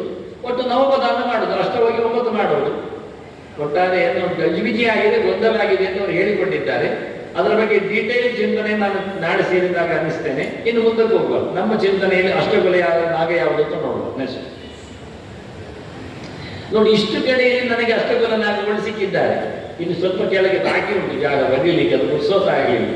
ಅಂದರೆ ನಿನ್ನೆ ರಾತ್ರಿ ತಾನೇ ಉಳಿತು ಇದನ್ನೆಲ್ಲ ಟ್ರೇಸ್ ಮಾಡಿದ್ದಷ್ಟೇ. ಹಾಗಾಗಿ ಕತ್ತಲಾಗಿದೆ, ಆದ್ದರಿಂದ ಅದೆಲ್ಲ ಮತ್ತೆ ಬಿಟ್ಟು ಹೋಗಿದೆ. ಒಮ್ಮೆ ಗಮನಿಸಿಕೊಳ್ಳಿ, ಸುಮಾರಾಗಿ ಎಲ್ಲ ಪುರಾಣಗಳಲ್ಲಿಯೂ ಸಿಕ್ಕಿದೆ ನನಗೆ 8 ನಾಗಗಳು ಯಾವ ಅಂತ. ಅದಲ್ಲದೆ ಮಹಾಭಾರತದಲ್ಲಿ 3-4 ಕಡೆಯಲ್ಲಿ ಅದರ ಗೆರೆಗಳು ಬಂದಿವೆ.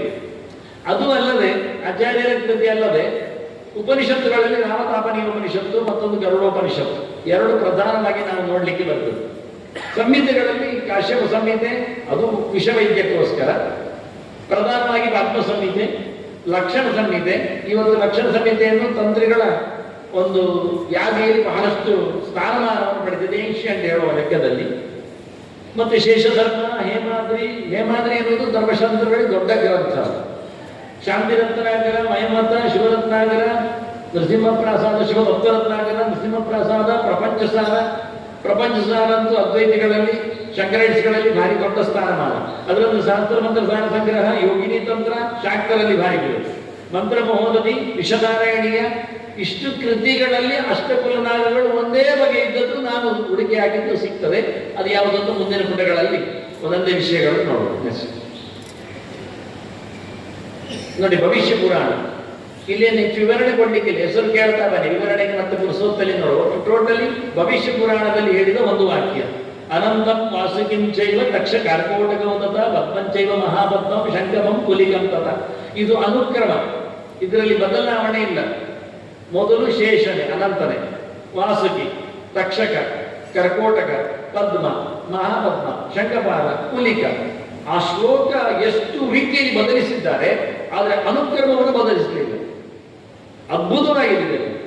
ಅನಂತೋ ವಾಸುಕಿಚ್ಛೈವ ತಕ್ಷ ಕರ್ಕೋಟ ಪದ್ಮಕಾ ಮಹಾಪದ್ಮಶ್ಚ ಶಂಕಶ್ಚ ಕುಲಿಕೋಷ್ಟವು ಕುಲಾನಿಹಿ.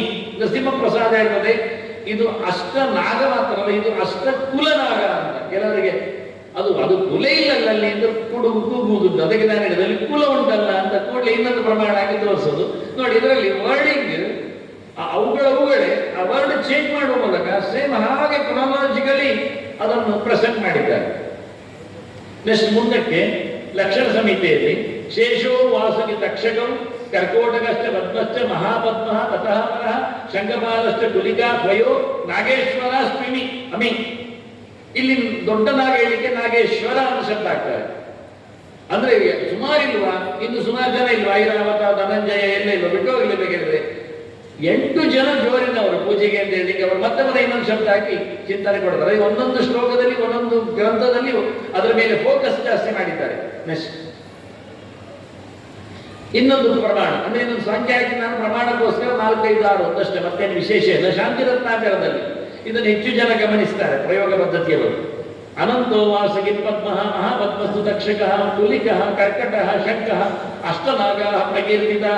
ಇಲ್ಲಿ ಆರ್ಡರ್ ಚೇಂಜ್ ಮಾಡಿದ್ದಾರೆ, ಅಷ್ಟನಾಗಗಳನ್ನು ಉಳಿಸಿಕೊಂಡಿದ್ದಾರೆ. ಅಗ್ನಿ ಪುರಾಣ ನೋಡಿ ಬಹಳ ಚೆನ್ನಾಗಿದೆ. ಅನಂತ ತಕ್ಷಕ ಕರ್ಕ ಪದ್ಮ ಮಹಾಬ್ಜ ಶಂಕಕ ಕುಲಿಕ ಸೂತ್ರನ ಸರ್ವೇ ಪಣಾವಕ್ರ ಮಹಾಪ್ರಭಾ.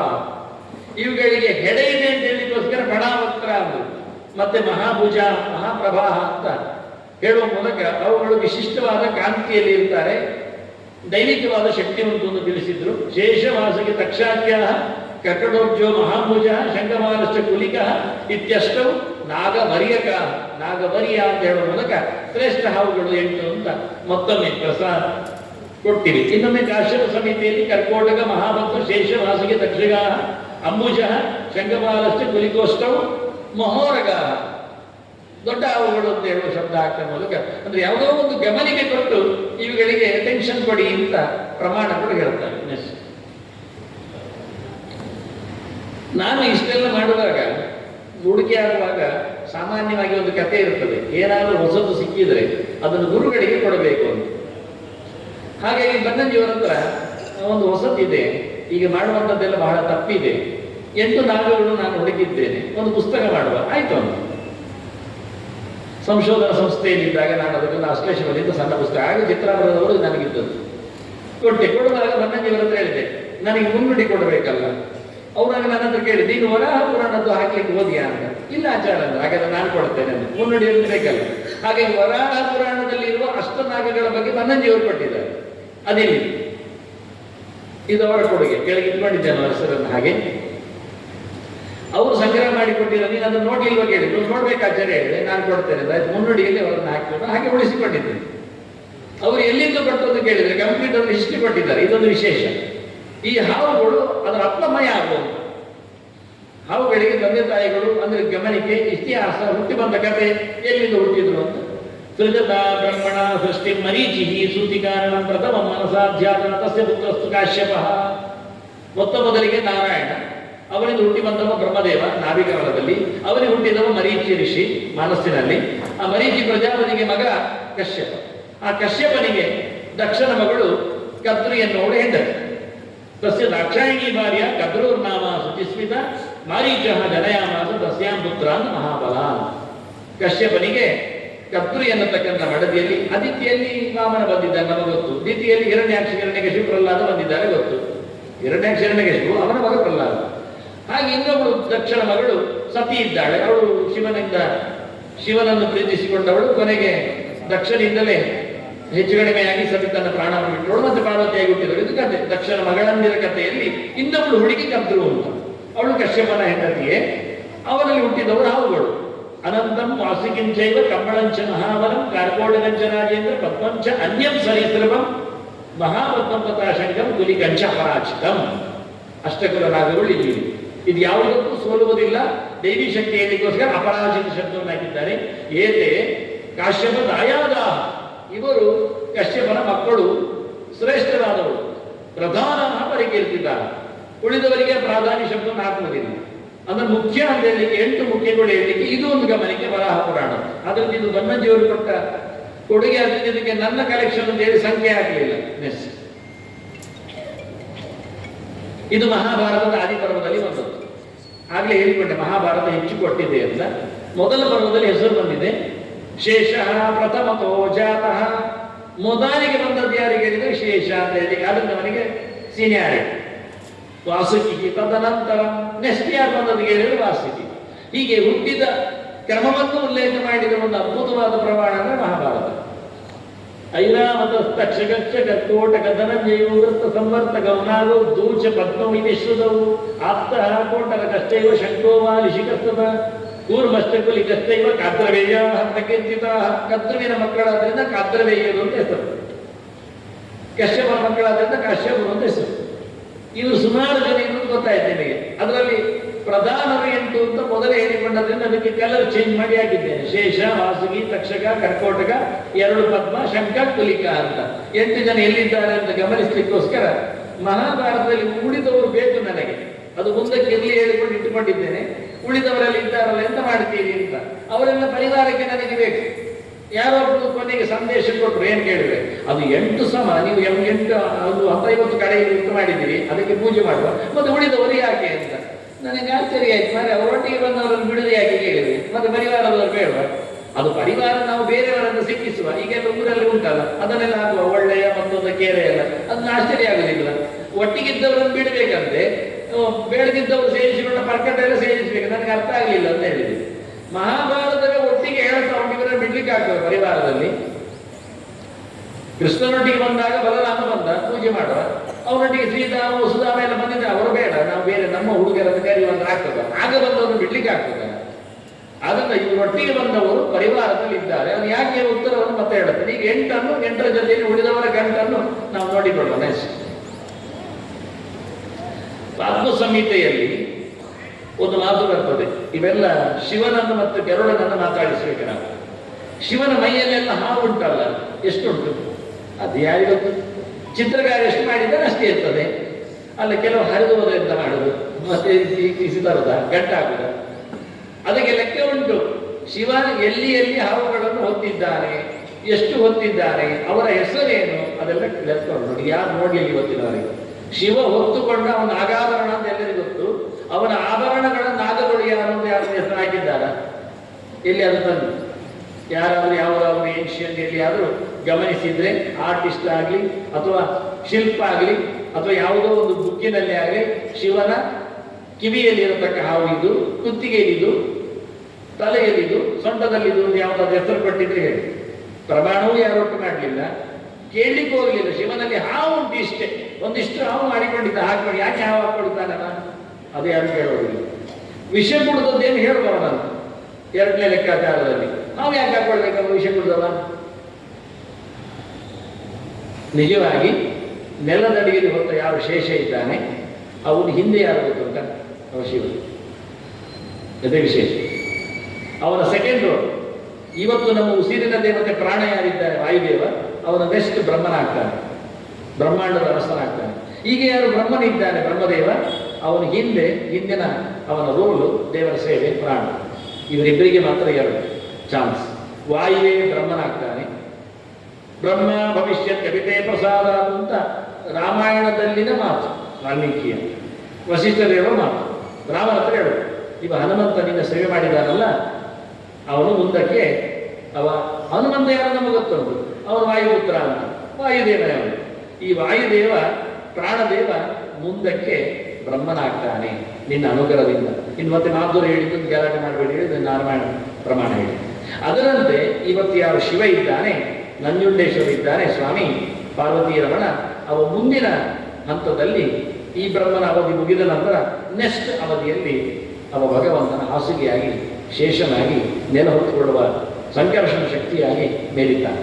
ಹೀಗೆ ಅವರಿಬ್ಬರಿಗೆ ಮಾತ್ರ ಇಡೀ ಲೋಕದಲ್ಲಿ ಎರಡು ಸೇವೆ ಮಾಡುವ ಅವಕಾಶ. ಮತ್ತೆ ಗರುಡನಿಗೆ ಒಂದೇ ವಾಹನನಾಗ್ತಾನೆ, ಹೋಗ್ತಾನೆ ಮುಗಿತು. ಮತ್ತು ಉಳಿದವರಿಗೆ ಬಿಡಿ, ಅಲ್ಲಿ ದೊಡ್ಡ ಜನ ಬ್ರಹ್ಮ ಮತ್ತು ರುದ್ರರು ಅವರಿಬ್ಬರಿಗೆ ಯಾಕೆ ಹೇಳಿದ್ರೆ ಅವರಿಬ್ಬರು ದೊಡ್ಡ ಜನ. ತ್ರಿಮೂರ್ತಿಗಳಲ್ಲಿ ಬ್ರಹ್ಮ ರುದ್ರರು ಎಡಬಲ ದೇವರ ಹತ್ತಿರದಲ್ಲಿ ಇರುವರು ಕೇಶವಾಗಲಿಕ್ಕೆ. ಹಾಗಾಗಿ ಸೃಷ್ಟಿ ಸಂಹಾರದ ಕೆಲಸದಲ್ಲಿ ಕೈಜೋಡಿಸಿದವರು. ಮತ್ತೇನು ಕೆಲಸ ಇಲ್ಲ, ತರುವುದು ಮುಗಿಸುವುದು, ಎರಡೇ ಕೆಲಸ. ಸೃಷ್ಟಿ ಸಂಹಾರ, ಇದೆರಡಕ್ಕೆ ಬ್ರಹ್ಮ ಮತ್ತೆ ರುದ್ರರನ್ನು ಭಗವಂತ ನಿಯೋಜಿಸಿದ್ದಾನೆ.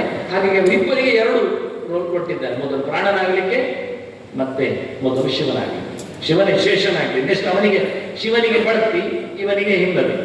ಮೊದಲು ಪ್ರಾಣನಾದ ಬ್ರಹ್ಮನಾಗುವುದು, ಇಲ್ಲಿ ಶಿವ ಮತ್ತೆ ಶೇಷನಾಗುವುದು. ಹಾಗೆ ಅವರಲ್ಲಿ ಇರತಕ್ಕಂಥ ವ್ಯವಸ್ಥೆಯಲ್ಲಿ ಒಂಚೂರು ಬದಲಾವಣೆ. ಹಾಗಾಗಿ ಇಲ್ಲಿ ಶಿವನ ಮೈಯಲ್ಲಿ ಇರತಕ್ಕ ಹಾವುಗಳು ಅನಂತಂ ಅನಂತ ಕರ್ಣಾಭರಣಂ ಮೂರ್ತಿಮಾಸುಕಿ ಭೂಷಿತಂ, ಕಿವಿಯಲ್ಲಿ ಹೊತ್ತುಕೊಂಡದ್ದು ಅನಂತ, ತಲೆ ಮೇಲೆ ಇರುವಂಥದ್ದು ವಾಸುಕಿ, ಮಸ್ತಕೆ ಬದ್ಧ ಕರ್ಕೋಟಂ, ಇನ್ನು ತಲೆಯ ಸುತ್ತ ಕತ್ತಿಕೊಂಡದ್ದು ಕರ್ಕೋಟಕ, ಕಾಲಾಹೇ ಕೋಟಿ ವೇಷ್ಟಿತಂ, ಸುತ್ತ ಹಾಕಿದ್ದಾನೆ ಕಪ್ಪು. ಉಪವೀತ ಕೃತೇನಾಪಿ ಶಂಖಪಾಲೇನ ಭೂಷಿತಂ, ಅವನ ಉಪವೀತ ಯಾವುದು ಕೇಳಿದರೆ ಶಂಖಪಾಲ. ಜಯೇನ ಗುಳಿಗೇನಾಪಿ ಕಲ್ಪಿತಂ ಕಟಿನೂಪುರಂ, ಸೊಂಟಕ್ಕಾಗಿದ್ದು ಗುಳಿಕ. ಧನಂಜಯೇನಾಭಿಧಾನೇನ ವಿಜಯೇನ ಚ ಭೂಮಿನ ವಾಮ ದಕ್ಷಿಣ ಹಸ್ತಾಭ್ಯ ಬಿಭ್ರಾಣಂ ಕಟಕತ್ವಯಂ, ಎರಡು ಬಳೆ ಯಾವುದು ಕೇಳಿದರೆ ಧನಂಜಯ ಮತ್ತೆ ವಿಷಯ. ಹೀಗೆ ಅವರ ವೇಷಗಳು ಯಾವುದು ಹಾವುಗಳು ಎನ್ನುವುದರಲ್ಲಿ ಉಂಟು. ಇಲ್ಲಿ ನಾನು ಆ ಗೆರೆ ಹಾಕಲಿಲ್ಲ, ಇನ್ನೊಂದು ಗೆರೆ ಇದೆ. ತ್ರಿಪುರದ ಮೇಲೆ ಹೋರಾಟಕ್ಕೆ ಹೋಗುವಾಗ, ತ್ರಿಪುರಾಸುರ ಮೇಲೆ ಹೋರಾಟಕ್ಕೆ ಹೋಗುವಾಗ ಕರೀತಾನೆ ಹಾವುಗಳನ್ನು, ಕಟ್ಟಿಕೊಳ್ಳಿರ ಅಂತ. ಅದೊಂದು ಕಥೆಯನ್ನು ಉಲ್ಲೇಖ ಮಾಡಿ ಹೋಗ್ತೇನೆ. ಕೃಷ್ಣ ಕೈಲಾಸಕ್ಕೆ ಹೋಗುವುದು ಅಂತ ಒಂದು ಕಥೆ ಉಂಟು, ಅದು ದೊಡ್ಡ ಕಥೆ. ಆಗ ಶಿವನಿಗೆ ಗೊತ್ತಾಯಿತು, ಗರುಡನ ಮೇಲೆ ಓಡಿ ಬರ್ತಾನೆ. ಗರುಡ ಮೇಲೆ ಅಂತಿಲ್ಲ, ಕೃಷ್ಣ ಬರ್ತಾ ಇದ್ದಾನೆ ಕೈಲಾಸಕ್ಕೆ ಅಂತ. ಅವನು ರೆಡಿಯಾಗಿದ್ದಾನೆ. ರೆಡಿಯಾಗುವುದೆಂತ, ಅವನು ಒಂದು ಚರ್ಮವನ್ನು ಸುತ್ತಿಕೊಂಡ ಮೈಗೆ, ಚಂದ ಮಾಡಿ ನಿಂತ, ಕೃಷ್ಣ ಬರ್ತಾನೆ ಅಂತ. ಆಗ ಕೃಷ್ಣ ಬಂದದ್ದು ಯಾವುದರಲ್ಲಿ? ಗರುಡನ ಮೇಲೆ ಬಂದದ್ದು. ಅದು ಓಡಿಕೊಂಡು ಗರುಡ ಬಂದಾಗ ಇವ ಚರ್ಮವನ್ನು ಸುತ್ತಿಕೊಂಡದಕ್ಕೆ ಹಾವು ಕಟ್ಟಿಯಾಗಿದ್ದಾನೆ ಬೀಳದಾಗಿ. ಅದು ಹಾವು ಜಾರಿ ಹೋಗಿದೆ, ಬಟ್ಟೆ ಜಾರಿದೆ. ಇನ್ನೇನು ಮಾಡುದು? ಶಿವನಿಗೆ ನಾಚಿಕೆ ಆಯಿತು. ಕೂಡಲೇ ರಮಕ್ಕ ಉದ್ದಕ್ಕೆ ಅಡ್ಡ ಬಿದ್ದಿದ್ದಾನೆ, ನಮಸ್ಕಾರ ಮಾಡಿ ಬಿದ್ದಾನೆ ಕೃಷ್ಣನಿಗೆ. ಈಗೆಂದು ಗೊತ್ತಾಗುವುದಿಲ್ಲ, ನಾನು ಮರ್ಯಾದೆ ಉಳಿತಲ್ಲ ಅಂತ. ಹಾಗೆ ತ್ರಿಪುರಾಸುರನ ಮೇಲೆ ಯುದ್ಧಕ್ಕೆ ಹೋಗುವಾಗ ಬಟ್ಟೆಯನ್ನು ಕಟ್ಟಿಕೊಂಡು ಚರ್ಮವನ್ನು ಕಟ್ಟಿಕೊಂಡಿದ್ದೋಸ್ಕರ ಈ ಹಾವನ್ನೆಲ್ಲ ಕರೀತಾರೆ. ಅದು ವರಾಹ ಪುರಾಣದಲ್ಲಿ ಉಂಟು ಆ ಚರಿತ್ರೆ. ಎಲ್ಲ ಬರಲಿಕ್ಕೆ ಹೇಳಿ ಹಾವುಗಳಿಗೆ ಮೈ ಮೇಲೆ ಕೂತ್ಕೊಂಡು ಅಂತ ಹೇಳಿ ಚಂದ ಮಾಡು. ಯಾರಾದ್ರಾಗಿ ಚಂದ ಮಾಡ್ತಾರೆ. ಕಿವಿಗೆಲ್ಲ ಹಾವು ಸುತ್ತಿ ಬಂದು ಚಪ್ಪಲಿ ಎಲ್ಲ ಹಾಕೊಳ್ಳೋದು ಅದನ್ನು ನೋಡ್ತೇವೆ ನಾವು ಚಂದವೇಶದಲ್ಲಿಗೆಲ್ಲ. ಇವನೇ ಚೆನ್ನಾಗಿದೆ, ಹಾವುಗಳನ್ನೇ ಕಿವಿಗೆ, ಕುತ್ತಿಗೆಗೆ, ಸೊಂಟಕ್ಕೆ ಎಲ್ಲ ಹಾಕೊಂಡು ಯುದ್ಧದಲ್ಲಿ ಹೋಗುವಾಗ ಒಂದು ಚಮತ್ಕಾರ. ಆಭರಣವನಿಗೆ ವೈರಾಗ್ಯ ವೇಷ ಎಲ್ಲ ಬೇಡ ಹೇಳಿದವ, ವೈರಾಗ್ಯಕಾರಕವ. ಹಾಗಾಗಿ ಬಂಗಾರದ ಆಭರಣಗಳಲ್ಲಿ ಬೇಡ ಅಂತಾನೆ. ಒಂದ್ಸರ್ತಿ ಮಾತ್ರ ಹಾಕೊಂಡು ಇದ್ದಾನೆ. ಪಾರ್ವತಿ ಮದುವೆ ಹೋಗುವಾಗ ಹಿಮಾಲಯನಿಗೆ ನಾಚಿಕೆ ಆಗಬಾರದು. ಪಾರ್ವತಿ ದುಡ್ಡಿಲ್ಲದವನಿಗೆ ಬಡವನಿಗೆ ಕೊಡೋದಾದ ಜನ ಮೂದಲಿಸ್ತಾರೆ ಹೇಳಿದ್ದಕ್ಕೆ ಚಂದ ಮಾಡಿ ಬಂದಿದ್ದಂತೆ. ರಕ್ತ ಕಿರೀಟಂತೆ, ಎಲ್ಲಿಯೂ ಆ ಪಿಕ್ಚರ್ ಇಲ್ಲ, ಯಾರು ಹೇಳುವುದಿಲ್ಲ. ಚಂದ ಮಾಡಿ ಬಂದಿದ್ದಾನಂತೆ. ಬಹಳ ಅದ್ಭುತವಾಗಿ ಶಿವ ಕಾಣ್ತಾ ಇದ್ದಾನೆ. ಎಲ್ಲ ಹುಡುಗಿಯರು ನೋಡಿದ್ರು, ಇದು ಯಾರು ಮಾಡಿ ಇಷ್ಟು ಚಂದವಾಗಿ ಬಂದದ್ದು ಪಾರ್ವತಿಯ ವಿಷಯದಲ್ಲಿ. ಹಾಗೆ ಎಲ್ಲವನ್ನು ಬಿಟ್ಟವಾದ್ರಿಂದ ಅವುಗಳ ಜೊತೆಗೆ ಅಂದ್ರೆ ಅವನು ಹಾವು ಆಗುವುದರಿಂದ ತೋರಿಸಲಿಕ್ಕೆ ಈ ವೇಷ ಹಾಕಿದ್ದಾನೆ. ಒಂದು 5 ನಿಮಿಷ ಮುಂದರಿಗೆ ನೋಡಿ. ವಾಮನ ಪುರಾಣದಲ್ಲಿ ಹೇಳುವ ಶಿವನ ಚಿಂತನೆ ಕೊಟ್ಟಿದ್ದೇನೆ, ಶಿವನ ಪಿಕ್ಚರ್ ಹಾಕಿದ್ದೇನೆ. ಹಾಗೆ ಶಿವ ತಾನು ಕಾಣಿಸಿಕೊಳ್ಳಬೇಕು ಅಂತ ಇಷ್ಟಪಟ್ಟು ಬಂದವರು ಎಷ್ಟು ಚೆನ್ನಾಗಿದ್ದಾನೆ. ಅವ ಹೇಳ್ತಾ ಇದ್ದಾನೆ, ಪಾರ್ವತಿ ಹತ್ರ ಹೇಳುದು, ಪಾರ್ವತಿ ಕೇಳುದು, ಇದೆಂತ ಯಾರೆಲ್ಲ ಬಂದಿದ್ದಾರೆ ಅಂತ. ನಮೋಪವೀತಂ ಭುಜಗೇಶ್ವರ ಶುಭೇ ಕರ್ಣೇತಿ ಪದ್ಮಶ್ಚ ತದೈವ ಪಿಂಗಳ ಕೇಯೂರಮೇಕಂ ಮಮ ಕಮ್ಮಲಸ್ತು ಹೀತಿತೀಯ ಮನ್ಯೋ ಭುಜಗೋ ಧನಂಜಯ ನಾಗತ್ತೈವ ಅಶ್ವತರೋಹಿ ಕಂಕಣಂ ಸಮೇತರೆ ತಕ್ಷಗ ಉತ್ತರೇ ತತ ನೀಲೋ ವಿನೀಲಾಂಜನದಲ್ಲಿ ವರ್ಣಶ್ರೋಣಿ ತಟೇ ರಾಜತಿ ಸುಪ್ರತಿಷ್ಠ. ಬಣ್ಣ ಬೇರೆ ಉಂಟಂತೆ ಆ ಹಾವುಗಳಿಗೆ, ಅದೆಲ್ಲ ಮುಂದೆ ತಿಳಿಸ್ತೇನೆ ನಾನು. ಎಷ್ಟು ಚೆನ್ನಾಗಿದೆ ನೋಡಿ ವರ್ಣನೆ. ವಾಮನ ಪುರಾಣದ ಹೇಳ್ತಾನೆ ಎಷ್ಟು ಚೆನ್ನಾಗಿದೆ ಅಂತ. ಶಿವನೇ ಹೇಳು ನಾನು ಹೇಗಿದ್ದೇನೆ ನೋಡು ಅಂತ. ಇಲ್ಲೆಲ್ಲ ಬೇರೆ ಬೇರೆ ಆಗಿದೆಯಲ್ಲ, ಬೇರೆ ಬೇರೆ ಆಗ್ತದೆ. ಅಲ್ಲೇ ಕೂತ್ಕೊಳ್ಳೋದಿಲ್ಲ ಅವರು. ಇನ್ನೊಬ್ಬರು ಬಂದಾಗ ನಾವು ನೋಡಿ ಆಭರಣವನ್ನು, ನಮಗೆ ಅದು ಗೊತ್ತಿಲ್ಲ, ಕೆಲವರು ಮಾಡ್ತಾರೆ. ಸೊಂಟಕ್ಕೆ ಆಗುವುದನ್ನು ಬುತ್ತಿ ಹಾಕೊಂಡು ಬರ್ತಾರೆ, ಯಾರಿಗೆ ಗೊತ್ತಾಗೋದಿಲ್ಲ. ಇಲ್ಲ ಒಂದೇ ಬಗೆಯಲ್ಲಿ ಬಂಗಾರದ ಚೈನ್ ಸೊಂಟದಲ್ಲಿ ಯಾರು ನೋಡ್ತಾರೆ ಹೊರಗೆ. ಅದಕ್ಕೆ ಹೋಗುವಾಗ ಬುತ್ತಿ ಹಾಕೊಂಡು ಹೋಗೋದು, ಮನೆಯಲ್ಲಿ ಸೊಂಟಕ್ಕೆ ಬೇಕಷ್ಟೇ. ಹಾಗೆ ಯಾವ್ಯಾವುದು ಎಲ್ಲೆಲ್ಲೂ ಇರ್ತದೆ. ಕೆಲವೊಮ್ಮೆ ಬುತ್ತಿಗೆ ಕಿಡಿದ್ದು ಬೇರೆ ಕಡೆಗೆ ಬರ್ಬೋದು, ಜಿಮ್ಕಿಂದ ಹೇಳಿಕೊಂಡು ಬುತ್ತಿಗೆ ಹಾಕೊಂಡು ಬರ್ತಾರೆ. ಹಾಗೆ ಹಾವುಗಳಾಗೆ ಮೂವಿ ಬಂದಿದೆ, ಅಲ್ಲೇ ಇರುವುದಿಲ್ಲ. ಉಪವೀತ ಮೆಲ್ಲಕ್ಕೆ ಜಾರಿಕೊಂಡು ಬುತ್ತಿಗೆ ಸುತ್ತು ಕೊಡ್ತದೆ. ಕೆಲವಕ್ಕೆ ತಲೆ ಮೇಲೆ ಹೋಗ್ತದೆ, ಕಿವಿಗೆ ಬರ್ತದೆ. ಹಾಗಾಗಿ ಇಲ್ಲಿ ಪ್ಲೇಸ್ಮೆಂಟ್ ಹೇಳಿದ್ದಾರೆ. ಬೇರೆ ಬೇರೆ ಹಾವುಗಳು ಬೇರೆ ಬೇರೆ ಕಡೆ ಹೋಗ್ತವೆ, ಅವುಗಳ ಬಣ್ಣ ಬೇರೆ ಇದೆ. 4 ಬಣ್ಣಗಳು ಇರುವುದು ಲೋಕದಲ್ಲಿ. ಶುಕ್ಲಂ ರಕ್ತಂ ರೌದ್ರಂ ಕೃಷ್ಣಮಿತಿ ಅಂತ, ಬಿಳಿ ಮತ್ತೆ ಕಪ್ಪು, ಕೆಂಪು ಮತ್ತೆ ಹಳದಿ ಅಂತ ಮುಗಿದೋಯ್ತು. ಇದರಲ್ಲೇ ಮತ್ತೆ ಏನು ಬೇಕಾದ್ರೂ ತೆಗಿಲಿಕ್ಕೆ ಆಗ್ತದೆ ಅಂತ. ಇದು ವರ್ಷಿನ ಬಣ್ಣಗಳ ಕಥೆ. ಇದು ಹಾವುಗಳ ಬಣ್ಣಗಳಿದೆ, 8ರದ್ದು 4 ಬಣ್ಣದಲ್ಲಿ ಸೇರ್ತದೆ. ಅದು ಮುಂದೆ ಬಣ್ಣದ ಮಾತು ಬರ್ತದೆ. ನೆಕ್ಸ್ಟ್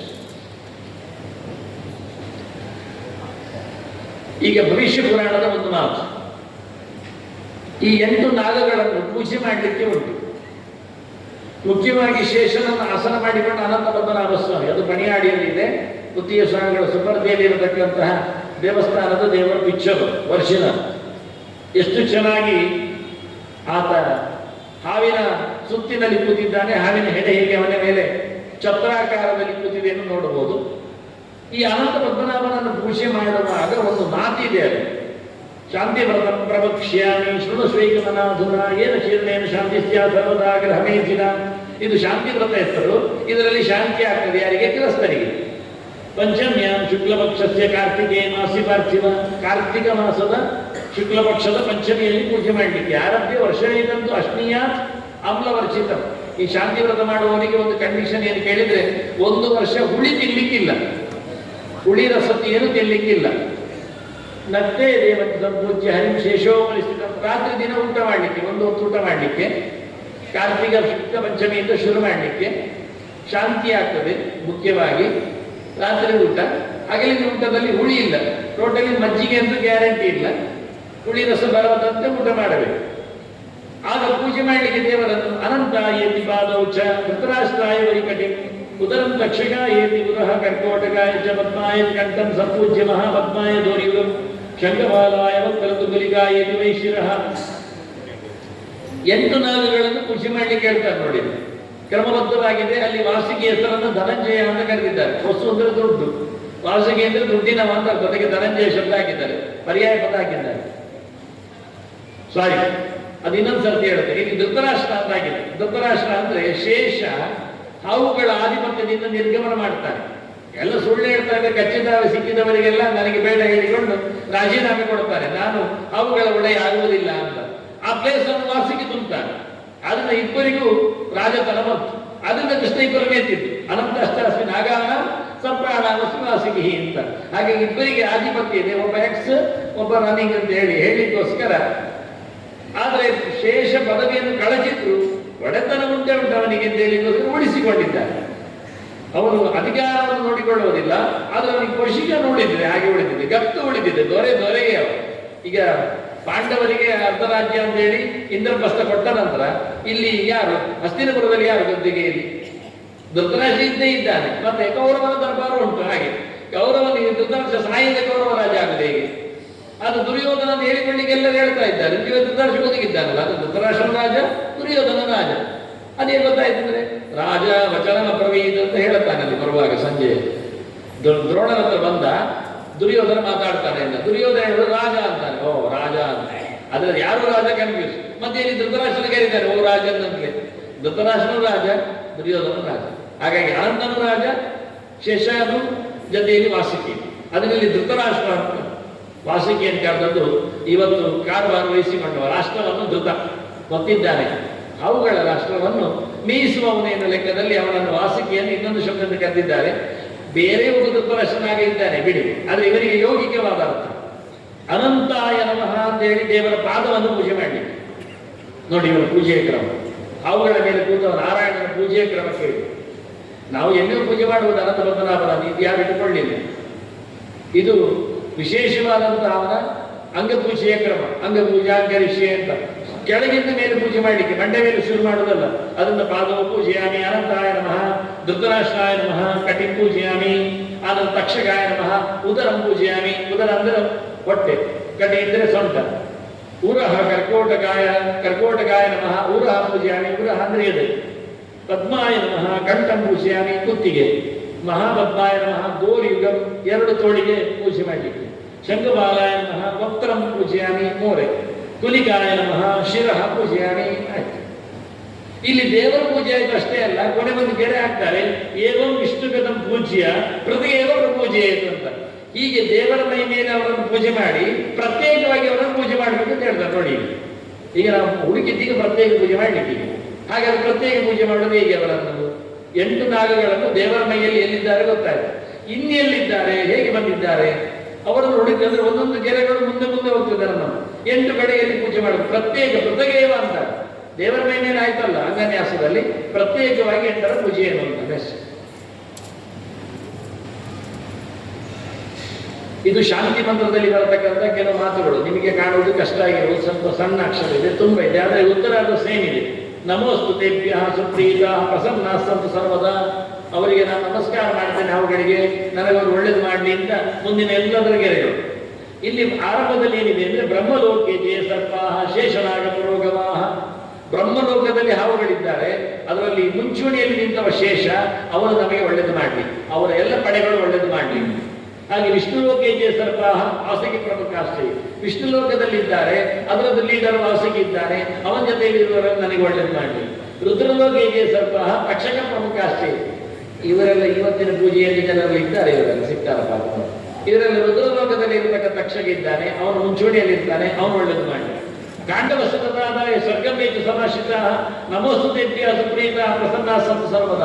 ಕೆಲವು ಕಾಂಡವದಲ್ಲಿ ಸತ್ತೋಗಿದೆ, ಅವು ಸ್ವರ್ಗಕ್ಕೆ ಹೋಗಿ ಬಿಟ್ಟಿವೆ, ಅವುಗಳಲ್ಲೇ ಕೂತು ನಮಗೆ ಆಶೀರ್ವಾದ ಮಾಡಿ. ಸರ್ಪಸತ್ರೇ ಜಯ ಸರ್ಪ ಅತಿಗೆ ಅಭಿರಕ್ಷಿತ ನಮೋಸ್ತುತೇಭ್ಯ ಸುಪ್ರೀತ ಪ್ರಸನ್ನ ಸಂತು ಸರ್ವದ. ಹಾಗೆ ಸರ್ಪಸತ್ರ ಮಾಡಿದಾಗ ಆಸ್ತಿಕ ಬಂದು ನಿಲ್ಲಿಸಿದ್ದಾರೆ, ಉಳಿದವರಿದ್ದಾರಲ್ಲ ಅವರು ನನಗೆ ಅನುಕೂಲ ಮಾಡಿಕೊಡು. ಮಲೈ ಜಯ ಸರ್ಪ ಕರ್ಕೋಟಕ ಮುಖಾಶ್ರಯ, ಬೆಟ್ಟದಲ್ಲಿ ಇರ್ತಾರಲ್ಲ ಅವರು ಕರ್ಕೋಟಕನ ಲೀಡರ್ಶಿಪ್ನಲ್ಲಿ ಇದ್ದಾರೆ, ಅವರು ನನಗೆ ಒಳ್ಳೇದು ಮಾಡಬೇಕು. ಧರ್ಮಲೋಕೀಜೆ ಸರ್ಪ ವೈತರಣ್ಯಂ ಸಮಾಶ್ರಿತ, ಯಮನ ಲೋಕದಲ್ಲಿದ್ದಾರೆ, ಅವುಗಳು ವೈತರಣಿ ನದಿಯಲ್ಲಿದ್ದಾರೆ, ಅವರು ನನಗೆ ಅನುಕೂಲ ಮಾಡಲಿ. ಏ ಸರ್ಪ ಪರ್ವತೀಯೇಶು ದರೀತು ಸಂದಿಶು ಸಂಸ್ಥಿತ. ಇನ್ನು ಕೊರಕಲಲ್ಲಿ, ಬೆಟ್ಟದಲ್ಲಿ ಮಾತ್ರ ಅಲ್ಲ, ಬೆಟ್ಟದ ಎಡೆಯಲ್ಲಿ ಕೊರಕಲಲ್ಲೆಲ್ಲ ಇರ್ತಾರೆ, ಅವರು ನನ್ನನ್ನು ಕಾಪಾಡಿ. ಗ್ರಾಮೇ ನಿವಾರಣಿ ಏ ಸರ್ಪ ಪ್ರಚಲಂತಿ. ಇನ್ನು ಊರಿನಲ್ಲೇ ಇದ್ರೆ, ಕಾಡಿನಲ್ಲೇ ಇದ್ರೆ ಅವುಗಳು ಸಹ ನಮಗೆ ಒಳ್ಳೇದು ಮಾಡಬೇಕು. ಪೃಥ್ವಿಯಾಂದೇವಿ ಸರ್ಪ ಏ ಸರ್ಪ ಬಿಲ ಸಂಸ್ಥಿತ. ಇನ್ನು ಮನೆಯೊಳಗೆ ನೆಲದಲ್ಲಿದ್ರೆ, ಮಾಟೆಯಲ್ಲಿ ಬಂದಿದ್ರೆ ಅವರು ಒಳ್ಳೇದು ಮಾಡಿ. ರಸಾತಳೆ ಸರ್ಪ ಅನಂತಾದ್ಯ ಮಹಾಬಲ. ಇನ್ನೂ ಕೆಳಗೆ ಹೋದ್ರೆ ನೆಲ ಹೊತ್ತ ಅನಂತ ಇದ್ದಾನೆ, ನೆಲಕ್ಕೆಂದು ಅಡಿಗೆ ಹೋದ್ರೆ ಅಲ್ಲಿದ್ದವರು ಸಹ ನನಗೆ ಅನುಕೂಲ ಮಾಡಿ. ಮೇಲಿನಿಂದ ಕೆಳಗಿನವರೆಗೆ ಗಮನ ಮಾಡಿ. ಇದೆಲ್ಲ ಶಾಂತಿಯ ಮಂತ್ರಗಳು, ಅದ್ಭುತವಾದಂತಹ ಪ್ರಾರ್ಥನೆಗಳು ಆಗಿವೆ. ನೆಕ್ಸ್ಟ್ ಕ್ಲಾಸ್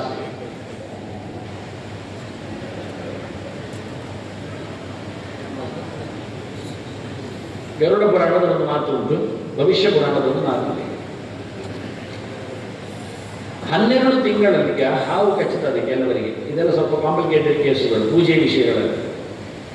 ಹಾವು ಕಚ್ಚಿದ್ರೆ ಏನು ಮಾಡಬೇಕು? ಸತ್ತರೆ ಒಂದು ವಿಷಯ, ಕಚ್ಚಿದ್ರೆ ಒಂದು ವಿಷಯ. ನಾಯಿ ಕಚ್ಚಿದ್ರೆ ಏನು ಮಾಡಿದ್ರೆ ನಮ್ಗೆ ಗೊತ್ತಿರ್ತದೆ. ಹಾವು ಕಚ್ಚಿದ್ರೆ ಆಸ್ಪತ್ರೆ ಹೋಗೋದು ಬೇಡ ಹೇಳುವುದಿಲ್ಲ, ಅದೊಂದು ದೋಷ ಅಲ್ಲದ. ಅದಕ್ಕೇನು ಮಾಡ್ಬೇಕು ಹೇಳಿದರೆ, ನಾಯಿ ಕಚ್ಚಿದ್ರೆ ದೋಷವೇ ಅಲ್ಲ, ಅಲ್ಲಿ ಬಿದ್ದದಕ್ಕೆ ನಾವು ದೋಷವನ್ನು ಹೇಳ್ತೇವೆ. ಗೌಳಿ ಪತ್ರ ಶಾಂತಿಯೆಲ್ಲ ಮಾಡಲಿಕ್ಕೆ ಉಂಟು. ಹಾಗಿರುವಾಗ ಹಾವಿಗೆಲ್ಲ ಹೇಳುವುದಿದೆ, ನಾಗಾಷ್ಟಕಂ ಸಮಭ್ಯತ್ಯ ನಾಗದಷ್ಟೋ ವಿಮುಚ್ಯತೆ ಅಂತಾರೆ. 8 ನಾಗಗಳನ್ನು ಪೂಜೆ ಮಾಡಿ ನೀವು ಉದ್ಧಾರ ಆಗ್ತದೆ, ಒಳ್ಳೇದಾಗ್ತದೆ ಅಂತಾರೆ. ಆ 8 ನಾಗ ಯಾರು ಹುಡುಕ್ಬೇಕೇನು ಕಷ್ಟ. ಅವ್ರು ಹೇಳಿ ಕೊಡ್ತಾರೆ ಗರುಡ ಪುರಾಣದಲ್ಲಿ. ಆದ್ದರಿಂದ ಅವ್ರು ಸರಿಯಾಗಿ ತಿಳ್ಕೊಳ್ಳದೇ ಇದ್ರೆ ಅನುಕೂಲ ಆಗುವುದಿಲ್ಲ. ಅಂತಹ ಸಂದರ್ಭದಲ್ಲಿ 12 ತಿಂಗಳು ಪೂಜೆ ಮಾಡಲಿಕ್ಕೆ ಇರ್ತದೆ, ಒಂದು ವರ್ಷ. ಒಬ್ಬೊಬ್ಬರನ್ನು ಕರೀಲಿಕ್ಕೆ ಉಂಟು. ಅನಂತೋ ವಾಸುಕಿ ಶಂಕಃ ಪದ್ಮಃ ಕಂಬಳೇವಚ ತಥಾ ಕರ್ಕೋಟಕ ನಾಗ ಅಶ್ವತರೋ ನೃಪ ಧೃತರಾಷ್ಟ್ರ ಶಂಗಮಾಲ ಕಾಲೀಯ ತಕ್ಷಕಸ್ತದ ಪಿಂಗಳಸ್ತದ ನಾಗ ಮಾಸಿ ಮಾಸಿ ಪ್ರಕೀರ್ತಿತ ಅಂತೇಳಿ ಪ್ರತಿ ತಿಂಗಳಲ್ಲಿ ಒಬ್ಬರನ್ನು ಇಟ್ಟುಕೊಂಡು ಪೂಜೆ ಮಾಡಿಕೊಂಡು, ಅದರಲ್ಲಿ ಮತ್ತು ಪ್ರೋಸೆಸ್ಗಳಿಗೆ ಬಂಗಾರದ ನಾಗ ಮಾಡಿ ಅದರಲ್ಲಿ ಪೂಜೆ ಮಾಡಿ ಅದನ್ನು ಮತ್ತೆ ದಾನ ಮಾಡಿ, ಅದೊಂದು ದೋಷ ಅಂತ ಅರ್ಥ. ಕಚೇರಿಗೆ ಇಲ್ಲಾಂದ್ರೆ ಮತ್ತೆ ಬಿಟ್ಟುಕೊಂಡು ಕಚ್ಚಿತದ್ದು. ನಾವು ಪೇಪರಲ್ಲಿ ಸುದ್ದಿ ನೋಡ್ತೇವಲ್ಲ, ಒಮ್ಮೆ ಕಚ್ಚಿದ ಹಾವು ಬಿಟ್ಟು ಬಂದು ಹುಡುಕಿಕೊಂಡು ಮತ್ತೆ ಕಚ್ಚಿತದ್ದು. ಅವನನ್ನು ಒಂದ್ಸತಿ 8 ಸತಿ ಕಚ್ಚಿ ಆಯ್ತು, ಅವರನ್ನು ಆಸ್ಪತ್ರೆ ಆಗಿದ್ರು. ಒಂದ್ಸತಿ ಆಸ್ಪತ್ರೆಯಲ್ಲೇ ಇತ್ತು ಅವರನ್ನು ನೋಡುವ ಅಂತ, ಅಲ್ಲಿಗೆ ಒಂದು ಕಚ್ಚಿದೆ ಅದು. ಆಸ್ಪತ್ರೆಗೆ ಹೋಗಿ ಎಲ್ಲಿಯೂ ದೂರದ ಆಸ್ಪತ್ರೆಯಲ್ಲಿ ಇಟ್ಟಿದ್ದಾರೆ ಅವನನ್ನು. ಅದಕ್ಕೆ ಹಾವುಗಳು ಸುಮ್ಮನೆ ಇರುವುದಿಲ್ಲ ಕೆಲವೊಮ್ಮೆ. ಅದನ್ನು ಅಧಿಕೃತವಾದವುಗಳಿಗೆ ಪೂಜೆ ಪುನಸ್ಕಾರ ಮಾಡಿದಾಗ ಒಬ್ಬ ಹಾವುಗಳು ಕಚ್ಚುವ ಸಂತಾನದಲ್ಲಿ ಅನ್ಯಾಯ ಮಾಡುವ ಪ್ರಸಂಗ ಬರುವುದಿಲ್ಲ. ಅದನ್ನು ಗಮನಿಸುವಲ್ಲಿಯೂ 8 ನಾಗಗಳನ್ನು ಸಿಕ್ಕಿಸಿದ್ದಾರೆ ಅನ್ನೋದು ಉಲ್ಲೇಖ ಮಾಡಲಿಕ್ಕೆ ತೋರಿಸಿಕೊಟ್ಟೆ. ಇನ್ನು ಉಳಿದ ಸಂಗತಿಯನ್ನು ನಾಳೆ ಚಿಂತನೆಯಲ್ಲಿ ತರ್ತೇನೆ.